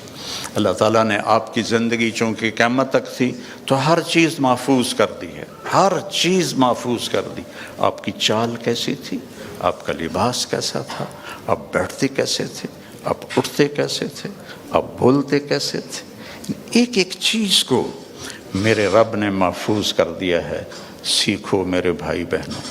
موت کے بعد جو سب سے بڑا غم ہوگا نا انسان کو، وہ حسرت ہوگی. حسرت، حسرت ہوگی. ہائے یہ میں نے کیا کر دیا، ہائے یہ میں نے کیا کر دیا. تو اس سے پہلے کہ موت ہمیں اٹھا کے لے جائے، ہم اللہ کے محبوب کی زندگی کو اپنی زندگی بنا لیں، ان کے طریقوں کو اپنا طریقہ بنا لیں. لقد جاءکم رسول من انفسکم، ہمارے ہاں پڑھا جاتا ہے من انفسکم. اس کی ایک جو ہے روایت وہ ہے من انفسکم. میں موریتانیہ گیا تو وہاں میں نے سنا وہ من انفسکم پڑھتے تھے. تو دونوں مطالب،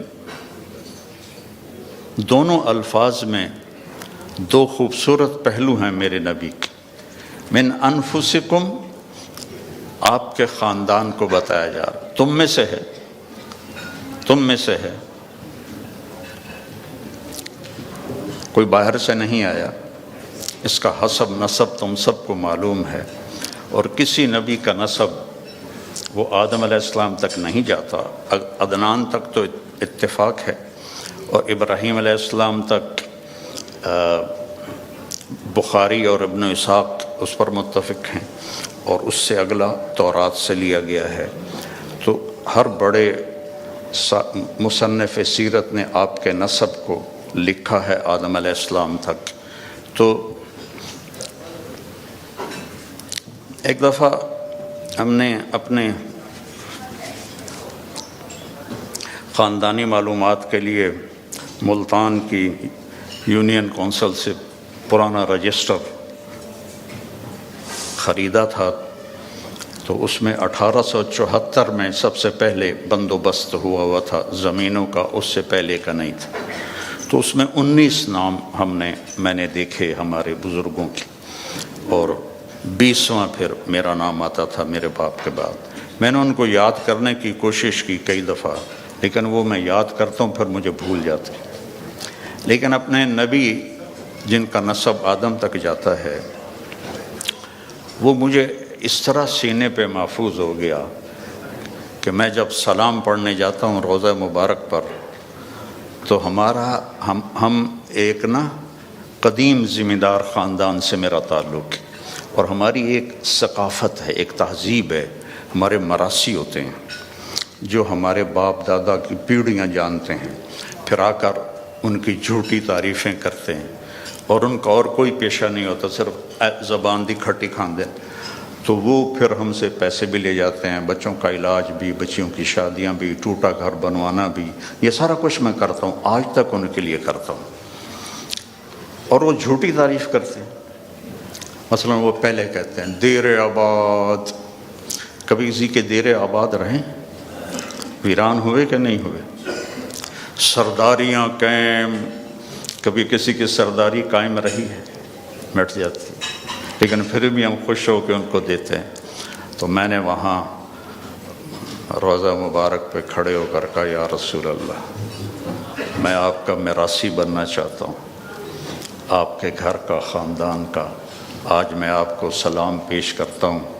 جیسے ہمارے مراثی ہیں، ان میں ایک صدیق ہے، بڑا کوڑا، بڑا مسکین، میں نے کہا آج میں صدیق مراثی بن کر آپ کو سلام پیش کرتا ہوں، الصلاۃ والسلام علیک یا رسول اللہ، بن عبداللہ بن عبد المطلب بن ہاشم بن عبد مناف بن قصی بن کلاب بن مرہ بن کعب بن لبی بن غالب بن فہر بن مالک بن نضر بن کنانہ بن خزیمہ بن مدرکہ بن الیاس بن مضر بن نزار بن معد بن عدنان بن عود بن حمیسہ بن سلامان بن عوس بن بوز بن قموال بن ابی بن عوام بن ناشد بن حذا بن بلداس بن یدلاف بن طابق بن جاہم بن ناحش بن ماخی بن عیفی بن عبقر بن عبید بن الدعاف بن حمدان بن سمبر بن یثربی بن یحزن بن یلحن بن ارعوا بن عیدی بن زیشان بن عیسر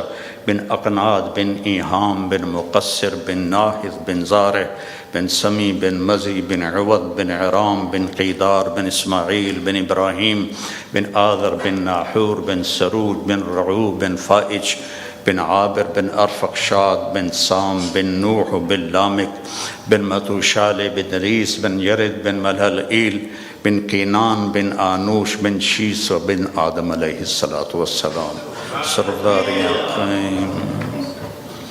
تو اب میں سن 2000 میں پہلی دفعہ میں تو میں 84 سے رہا ہوں، لیکن وقت ہو چکا ہے، چلے ٹھیک ہے، وقت پورا تو نہیں ہوا، میں زندہ ہوں ابھی، میں نے کہا وقت پورا ہو چکا ہے، اسرائیل تو آیا کوئی نہیں ہے، کوئی اور لکھا کرو، گاڑی خبر سنیں دے۔ تو میرے عزیزوں، میری بیٹیوں، بہنوں، بھائیوں، میرے نبی کی زندگی کی ہر ادا محفوظ ہے، اللہ کے واسطے اسے اپنی زندگی بناؤ، اس کی نقل اتارو۔ یہاں کا تو پتہ نہیں، پاکستان میں تو نقل مار کے پاس ہو جاتے ہیں، تو نقل اتار لو اپنے نبی کی، پاس ہو جاؤ گے، اللہ پسند فرما لے گا۔ تو اس زندگی کو سیکھنا ہے، قرآن پڑھو، قرآن کو سنجیدگی سے پڑھو، اپنے نبی کی زندگی اور سیرت پڑھو، اور کم از کم ایک حدیث سنا دیتا ہوں پھر ختم۔ آپ نے کہا 4 باتیں مجھ سے لے لو، دنیا بھی تمہاری، آخرت بھی تمہاری۔ صدق و حدیث، ہمیشہ سچ بولو، جھوٹ نہ بولو۔ حفظ و امانت، کسی کو دھوکہ نہ دو، دیانتداری سے چلو۔ حسن و خلیقت، اپنے اخلاق اچھے کرو، بد اخلاق نہ بنو۔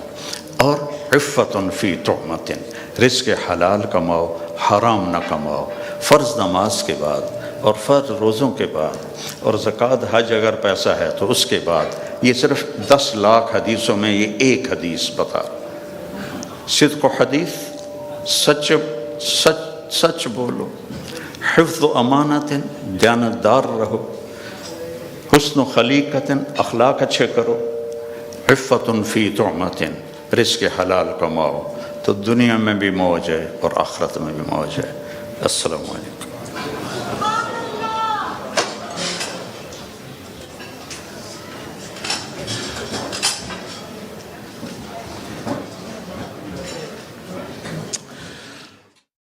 Welcome again, Tanveer Khan, an accomplished economist with a master's degree from the University of Cambridge.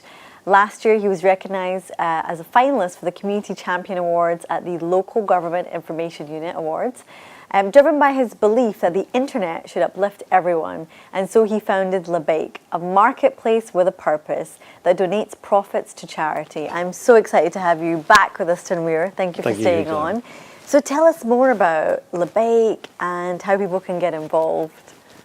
Yes, so as I mentioned before we went for the Maulana's lecture, it's a social enterprise where buyers and sellers will transact.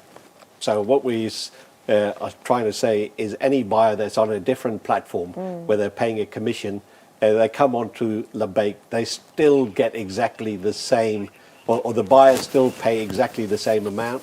The sellers also receive exactly the same from their sales, but the profit element from the commission goes to charities. So every transaction powers change. And the idea is to create something that's a force for good. It would help charities in a long-term sustainable way. And every transaction tell us the website again. So let's just have a little look on the website. Yeah, so the website is labayk.com, Labayk, as you can see there. So beautiful. It's very straightforward. These are some of the charities that we're supporting. As you can see, these are all household names, global names, ones which people will trust. And then at the moment we've started off with the 10 categories, which are the types of categories you would normally see in an entry-level platform, if you like: books, furniture, electronics, health and beauty, art, home and garden. So the type of things you normally buy on an Etsy, for example, you can buy and sell on Leake. And the system is very wonderfully user-friendly. Yes. And I know you're looking to get more buyers and then sellers and kind of really launch platform. You're going to be at the GPU as well. But tell us, for you, what's so important about it being purpose-driven and kind of what makes it, I guess, a little bit, you talked about profits are going to go to charity. That's right, yeah. But it's just about getting people involved in selling as well, right? There's going to be something really nice about that idea of... Yeah, so I mean, the whole idea behind this is that the values of generosity, kindness, which are Islamic values, but they're also global values. These things resonate with everybody. And if you imagine, for example, you're going to buy a pair of shoes, and you've got two shops selling identical shoes at the identical price. And one shop says, you know what, I'm making £2 profit on this. And the other one says, I'm making £2 profit, but I'm donating that to charity. Wow.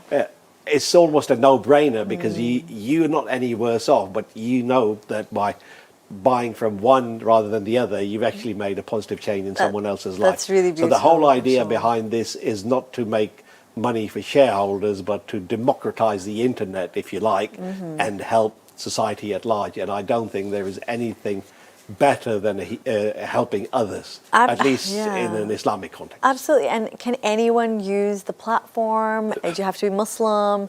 Who can get involved in selling, I guess? Well, selling or buying. Or buying, yeah. So there is nothing to say that you have to be a Muslim to buy or sell, because we wouldn't know who you are selling anyway. You could be anybody. And in fact, as I just mentioned before, although the inspiration and the name behind Leake obviously has Islamic context, but the values of kindness, responsibility, charity, they would resonate with all societies and all religions. So absolutely not.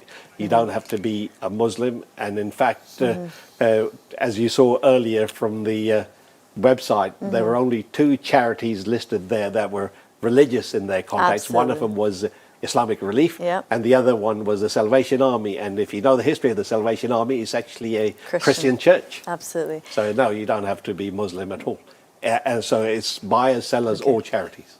Brilliant. Now, Nouman Ali Khan is just about to speak, so we're going to head back to Royal Nawaab. But thank you so much, Tanweer. The product is amazing. You're going to be at the GPU. And I hope everybody does check the platform out, because we need to change the way we spend, the way we buy, but also giving back. It's part of our faith and community. So we'll head on over now to the Dawah Project and over to Nouman Ali Khan. That are going to leave something behind.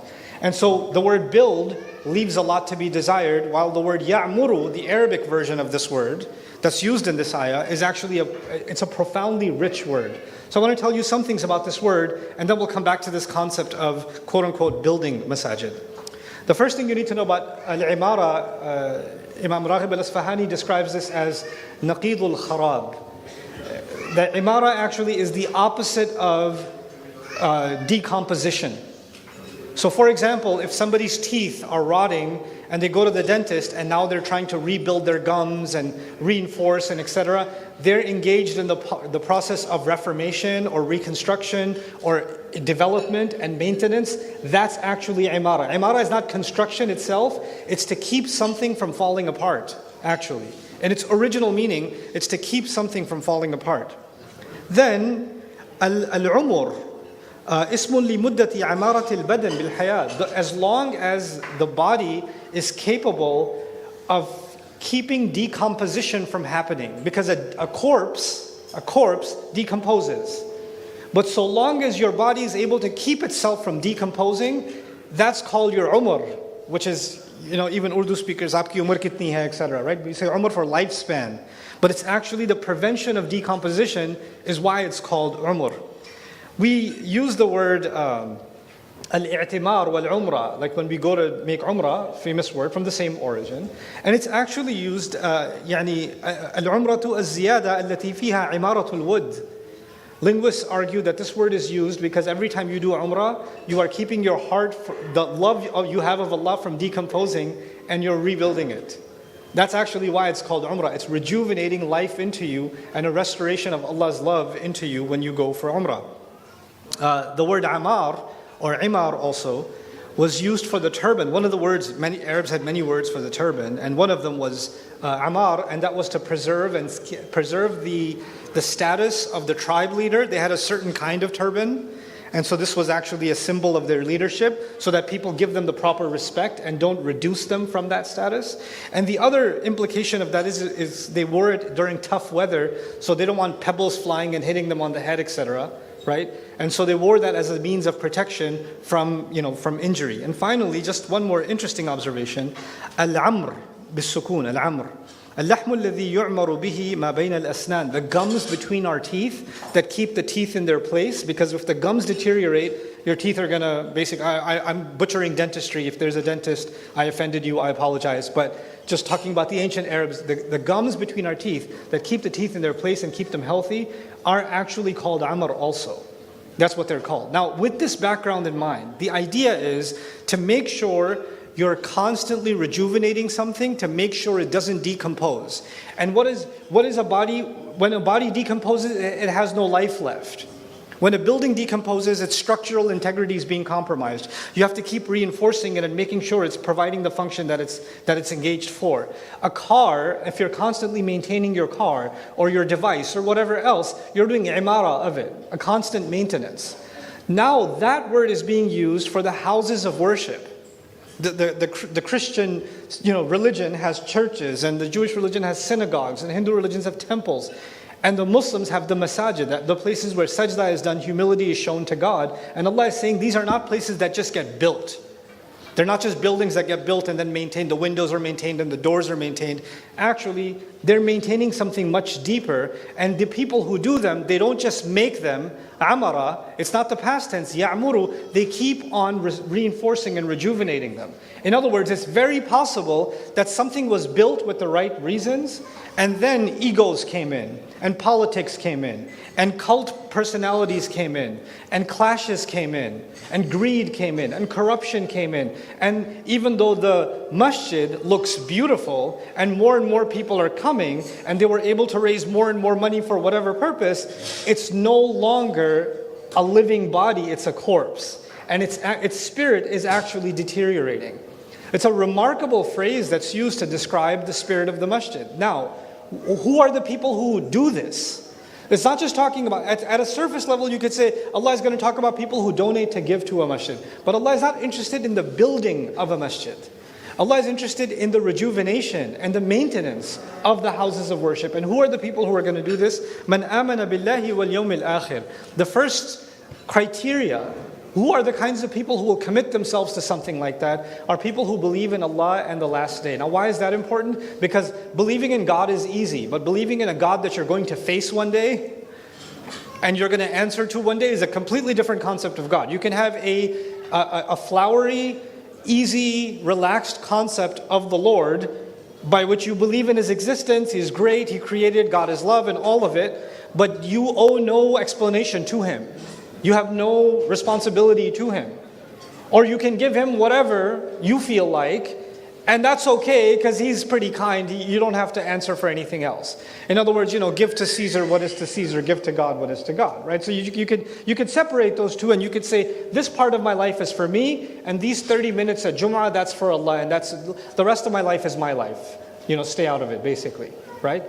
But if you have this concept that I have to stand in front of Allah, then it's no longer just I believe in the concept of a God or just any kind of God, but a God among all of His attributes. One thing I know about my relationship with Him, whether I'm close to Him or far from Him, whether I feel connected to Him or don't feel connected to Him, one thing's for sure, I am going to be meeting Him. I'm going to be meeting Him. So what does that do to the masjid again? What's the purpose of the masjid? The purpose of a masjid is anybody who walks in is being better prepared to meet Allah. That's the point of it. They're more ready to face that day where they're going to meet Allah. They're not just there to worship Allah, they're getting prepared to meet with Him. الَّذِينَ يَظُنُّونَ أَنَّهُمْ مُلَاقُو رَبِّهِمْ. But then he adds, now you would think, what's the first purpose of a masjid? It's to pray. So the reason masjids are built is because of the prayer. So Allah of course mentions in the ayah, وَأَقَامَ الصَّلَاةِ. But He doesn't stop there. He says, وَآتَ الزَّكَاةِ. Because if the context is masjid, the only thing that should be brought up is people that are going to build these places and rejuvenate these places are people that want to establish the prayer. But Allah says they establish the prayer and they give zakat. Which this phrasing is remarkable, and we often don't realize how powerful this is. Our religion is in two directions. One direction faces God, it's Allah. And you go to the masjid and you're going to turn towards the qibla and you're going to pray. And you're going to worship Allah and Allah alone. They're Allah's house, Allah's masajid, fine. The other direction of it is humanity. At zakah actually means you're going to give to those who need it. I don't have to explain to you who the recipients of zakat are, but at the most base level, the concept of our religion is you cannot just turn towards Allah, you have to take care of your fellow human beings too. You have to take care of them. So now what becomes the fundamental purpose of the masjid? The masjid is a place where you turn to Allah, and because you've turned to Allah, and because you're going to face Allah on Judgment Day, you know that praying isn't enough. Helping your neighbor is part of your religion, a part of getting ready to meet Allah. Serving others is a part of your agenda. So now let's think about the masjid again. If churches and other houses of worship, they become centers where the entire focus is the collection of funds. It's the collection of funds. But there's no plan on how is this place going to be a place by which we are distributing help. We're not collecting help, we're distributing help. If we don't have that kind of thinking and that kind of plan, we're not understanding the spirit of aqama as-salah wa ata az-zakah. And the moment that, sometimes it could be there were some people that built a masjid with the right intentions and they were doing all of these things in the service of the neighbors around them and all of it, right? That was going on.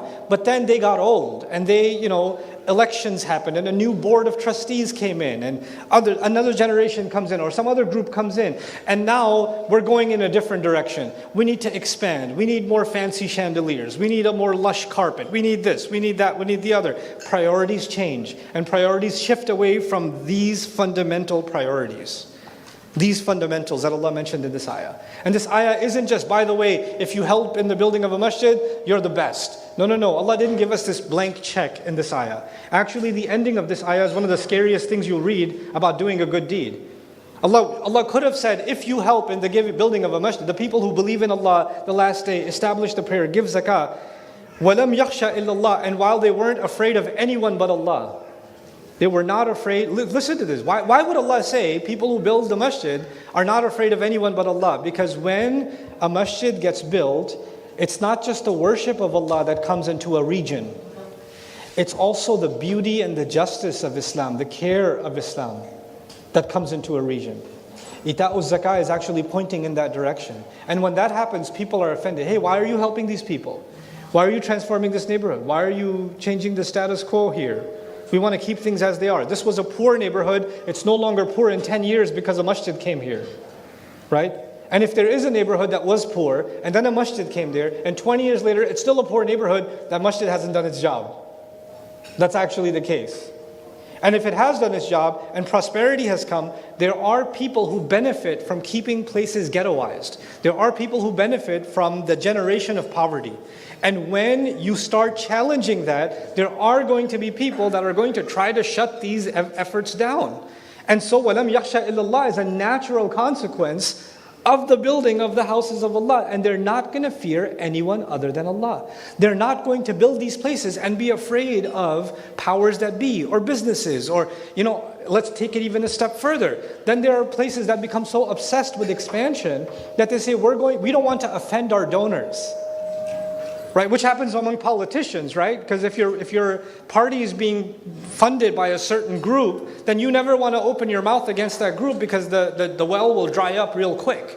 So the same way, somebody can come in and write a big check and say, look, listen, here's a donation for the sake of Allah, but I will choose which ethnicity the imam will be, and I will choose what day Eid is going to be, or whatever. And you don't want to offend this donor. So now you're afraid. Where did وَلَمْ يَخْشَ إِلَّا اللَّهِ go? Where did it go? They're not afraid of anyone other than Allah. What happens when you have an industrialized version, an industrialized complex of houses of worship, where when you get up on the pulpit, you are already given instructions on what to say and what not to say as to not offend certain people in the audience because they don't want to hear certain things. And if you say to them, well, your job is on the line, you're fired, Imam. You're out of here. So that if the job is, if the imam is, I know it said 15 minutes are up, and I'm going to read the Urdu note. This is so nice. वक्त पूरा हो चुका है, हम आपसे माफी मांगते हैं, इस गुस्ताखी के लिए माफ फरमा दें. फरमा दिया जी. Okay. मैं थोड़ी और गुस्ताखी कर लूँ पहले, ठहर जाए. Okay. So allow me to finish this thought. When we build anything as Muslims, especially the houses of Allah, and inspired by the houses, every other project we do, whether it's an educational project, a media project like Islam Channel, any other project that we do is an offshoot of the building of the masjid. It's actually a satellite of that satellite. So the principles have to be the same. The guiding principles have to be the same. And وَلَمْ يَخْشَ إِلَّا اللَّهِ is a guiding principle. There can be no other outside influences that determine what truth can be spoken and what cannot be spoken. And the moment you're accepting outside influence in order to speak something, to say the right thing, then you're on the wrong side of truth. That's just what that is. And so look at the final note that Allah gave us in this ayah. It's amazing that Allah gave us an entire institutional philosophy in just one ayah. What does it mean to build institutions in Islam? In a single ayah. Surah At-Tawbah, ayah number 18. Look at the ending. فَعَسَىٰ أُولَٰئِكَ أَن يَكُونُوا مِنَ الْمُهْتَدِينَ. Then it's hoped that those people might become from those that remain committed to guidance. It is hoped. Allah didn't say these are the guided people. Look, they built a masjid. They believe in Allah. They established salah. They gave zakah. These are the guided people. وَأُولَٰئِكَ هُمُ الْمُهْتَدُونَ. No. وَعَسَىٰ أُولَٰئِكَ أَن يَكُونُوا مِنَ الْمُهْتَدِينَ. It is hoped that these people will be from those that are committed to guidance. What is Allah saying? You could build something that's $20 million. You could build something that's 100 million pounds. You could build a landmark. Right? It's iconic. You could see it from a distance. And then you could come and say, Assalamu alaikum, brother. I'm the humble president of this masjid. We built this for 50 million, and this is our humble wudu area, and this is our humble carpet imported from Italy, etc. And there's nothing humble about it, right? But you know what happens then? This entire thing that I'm describing to you, you can build something for the right reason and then lose your way along the way. You lost the plot entirely. Just lose the plot completely. Allah says, just because you did something amazing in your past doesn't guarantee who you are now. Our past accomplishments are not a validation of where we are today. And one of the most amazing things about this ayah is even if you ended up building something incredible, it started with something that keeps needing work, and it ends with not just it keeps needing work. You and I never get to say, Alhamdulillah, I'm from those I count among the people that are committed to guidance. No, it is through this work that it is hoped that I may be counted among those that are committed to guidance, that are on guidance. That's the remarkable phrasing here. It's a reality check so we don't become self-righteous. We don't become, obsessed with our own accomplishments, obsessed with our own accolades or the buildings that we construct. I'm hopeful that we don't make the kinds of mistakes that other communities have made in the past. We have to learn from each other. There's no point criticizing anybody. I don't believe in criticism. I only believe in reform. So when people come to me and tell me, oh, this is wrong with the community and this is wrong with the community and look at our education system, look at our masajid, look at this, look at this, look at this. Great, everybody's looking at it. Now what? Let me get up on the pulpit and complain about it with you. So you feel better about it. Somebody else complained. That's what I've been saying for 20 years. I've been complaining for 20 years. This guy's saying the exact same complaints. I like him. No, stop. This has become our new addiction, the addiction to complaining. Instead of if you see a problem, there's only two ways you can go. You can identify a problem and say, you know what, all of this is wrong. I just want to critique it and destroy it and deconstruct it. Or you can say, here are some gaps, we can fill these gaps. We can build something. Instead of deconstruction, we need to think about this is the word ya'muru itself, isn't it? إِنَّمَا يَعْمُرُ مَسَاجِدَ اللَّهِ. So the last comment I will make to you, it may well be that you find places, institutions, projects, efforts that were started for the right reasons, but over the course of time they deteriorated. Does that happen?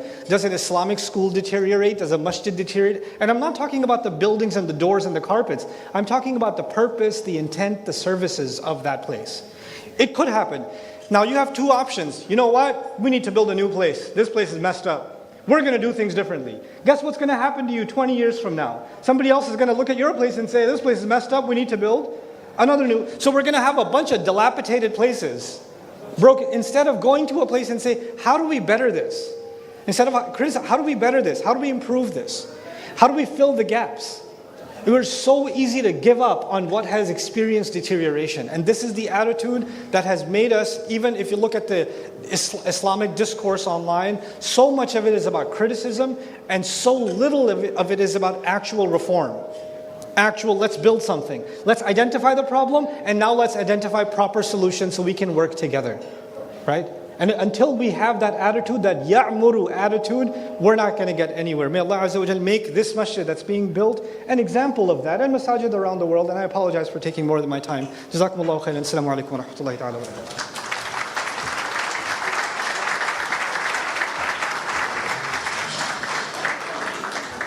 Jazakallah, thank you so much. I swear I didn't write this. This Urdu wasn't me. I was frightened to actually give it to him, so somebody else had to. And I know I put the time limit on for you for Sheikh Noman, but again, that wasn't me. Anyway, look, we've come to the main part of the event, not the food, okay? Not the food. The main part of the event is why we're here today. And for that, I'm going to ask our CEO, Muhammad Ali Harath, to come and explain.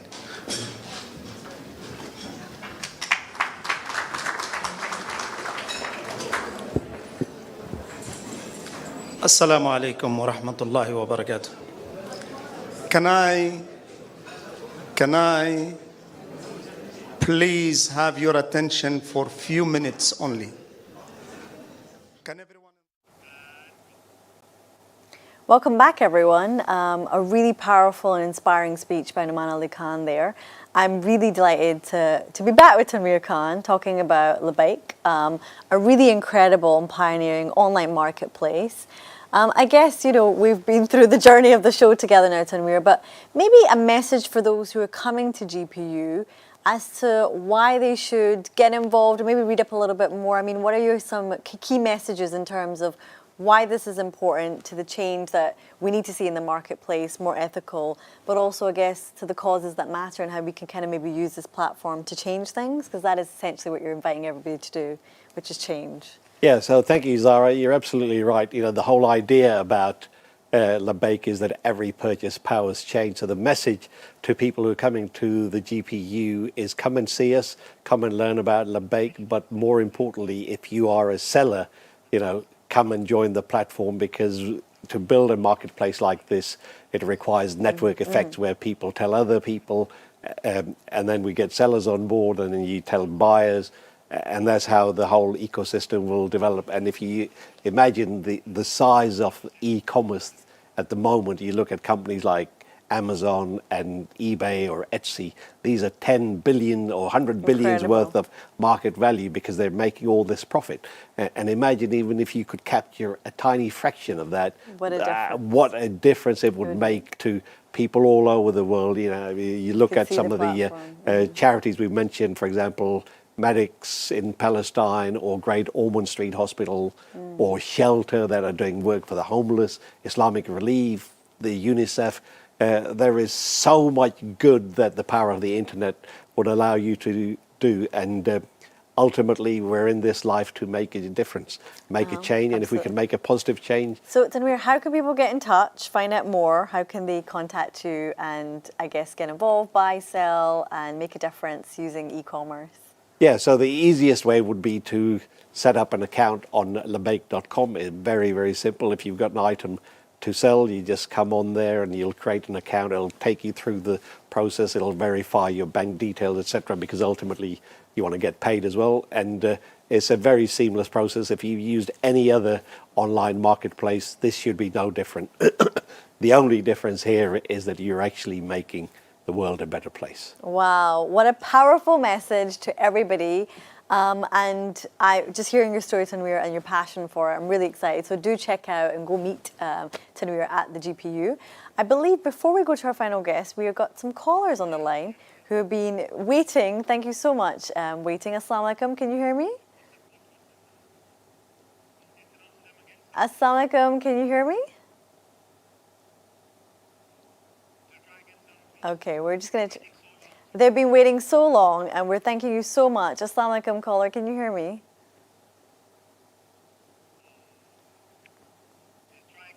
Yeah. We'll try one more time, just in case of some technical issues. Assalamu alaikum, caller. Can you hear me?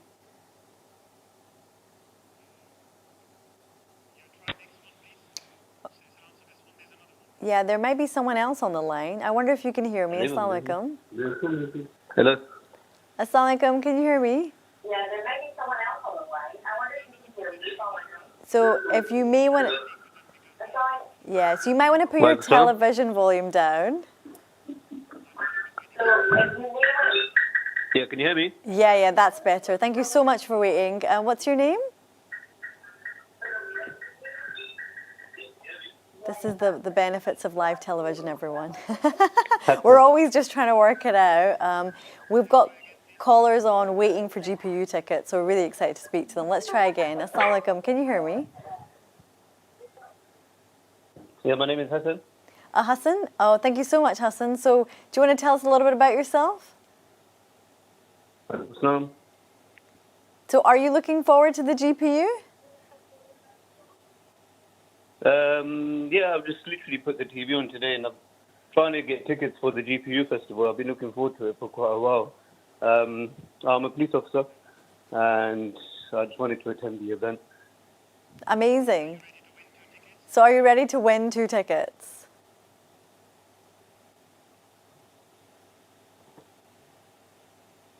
I'm going to take that as a yes, because you have been waiting. Hassan, can you hear me? Sorry, 2 tickets? Yeah, I think it's 2 tickets.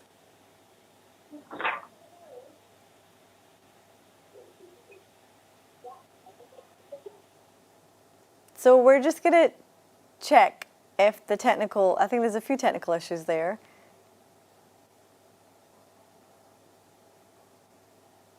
So Hassan, if you just bear with us, we're just connecting the line again.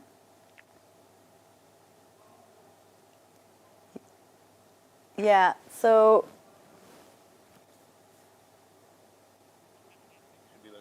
Hassan, can you hear me? Okay, so what we're gonna, Yeah, I think there's maybe some issues on the... Yeah, I can hear you. Oh, you can hear me now? Okay, great. So are you ready to win some tickets?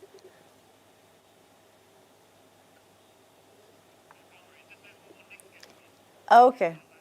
We'll sort something out. I think we've had a few issues. Do forgive us, guys. We're going to go to our final guest this evening, Sister Mona, who we had the pleasure to meet outside. Now, you've just launched your dream brand, a vision, something that you've been hoping to do for a while. Can you talk us through what it is that you've put together and are hoping to sell and launch, I believe, tonight? So I've got my own style of abayas. So I've combined Western style and Middle Eastern tradition and heritage to make something suitable for myself and other girls and sisters that are looking for things that combine the Western fashion and still be able to have modesty as well. So and I thought, why not explore? And here we go. I mean, they're absolutely remarkable. And I know that you all can't see, but if you feel it, it's like suede. Yeah, so it's made of folk suede. So this one on the right is so if you want, you could stand and I'm actually wearing one piece of mine. Shall we both try? So yeah. Shall we both have a little stand and look? So this one is snake, so the pattern.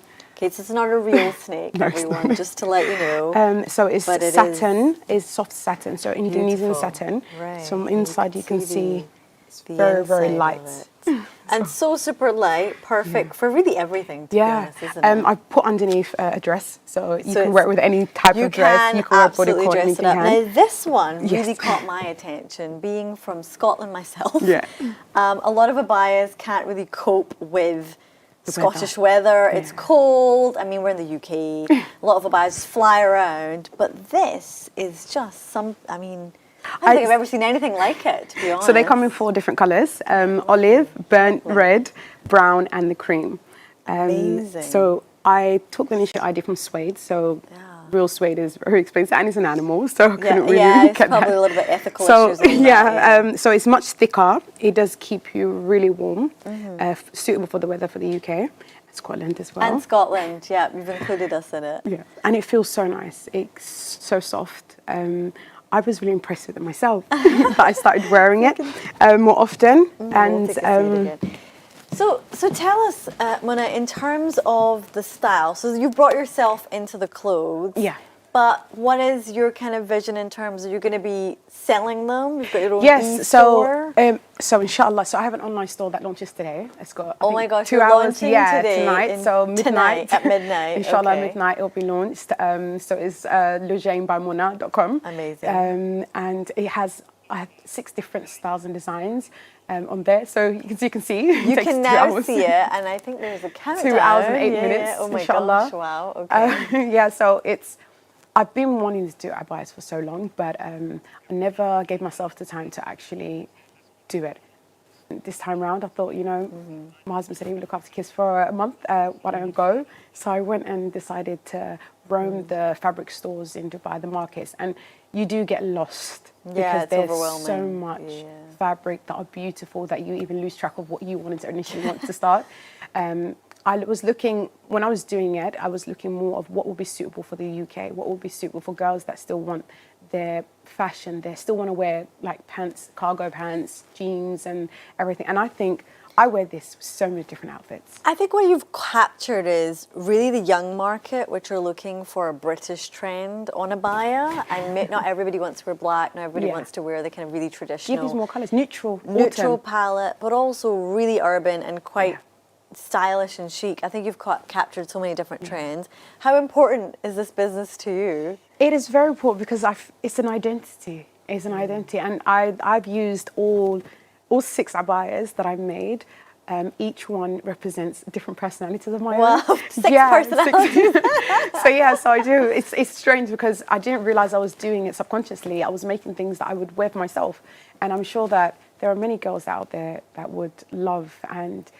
I'm honestly, if someone had made this, I would have bought it long ago. Yeah, me too. And it's so versatile. I'll be honest, especially the suede, and I have leather as well. So it's leather, folks leather as well. Something that no one usually sees or even thinks about. You have. I think it's going to capture a lot of people's imagination and attention. Right, we are going to try again because everybody's so excited about the GPU. So can we see if caller, Assalamu alaikum, can you hear me? Should we see if it works this time? Assalamu alaikum, sister, can you hear me?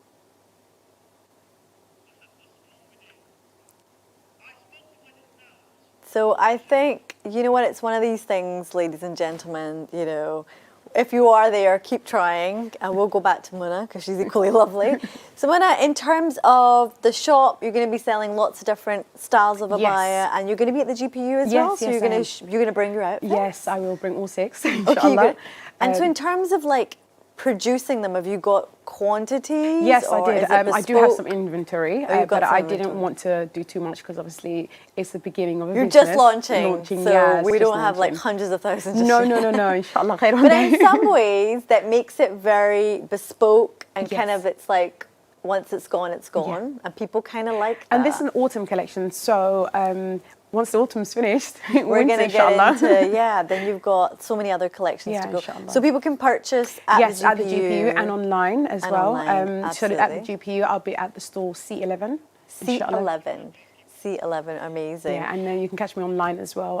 Brilliant. And I think Tamir and I were kind of already colluding that perhaps you could consider selling at the marketplace.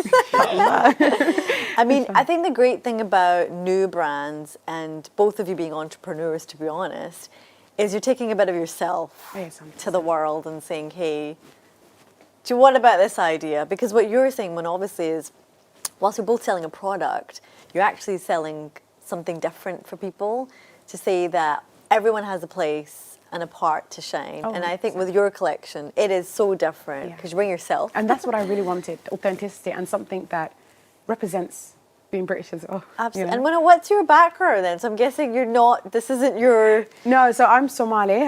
My dad's Somali, my mom's Yemeni. So I do have Middle Eastern heritage inside me as well. My business partner, he's Emirati. So he's from, it's my cousin as well. Oh, okay. So he's Emirati. So we joined together to start the abaya business. And we thought, let me mix your Emirati stuff. So if you notice, this suede one is designed, is bisht.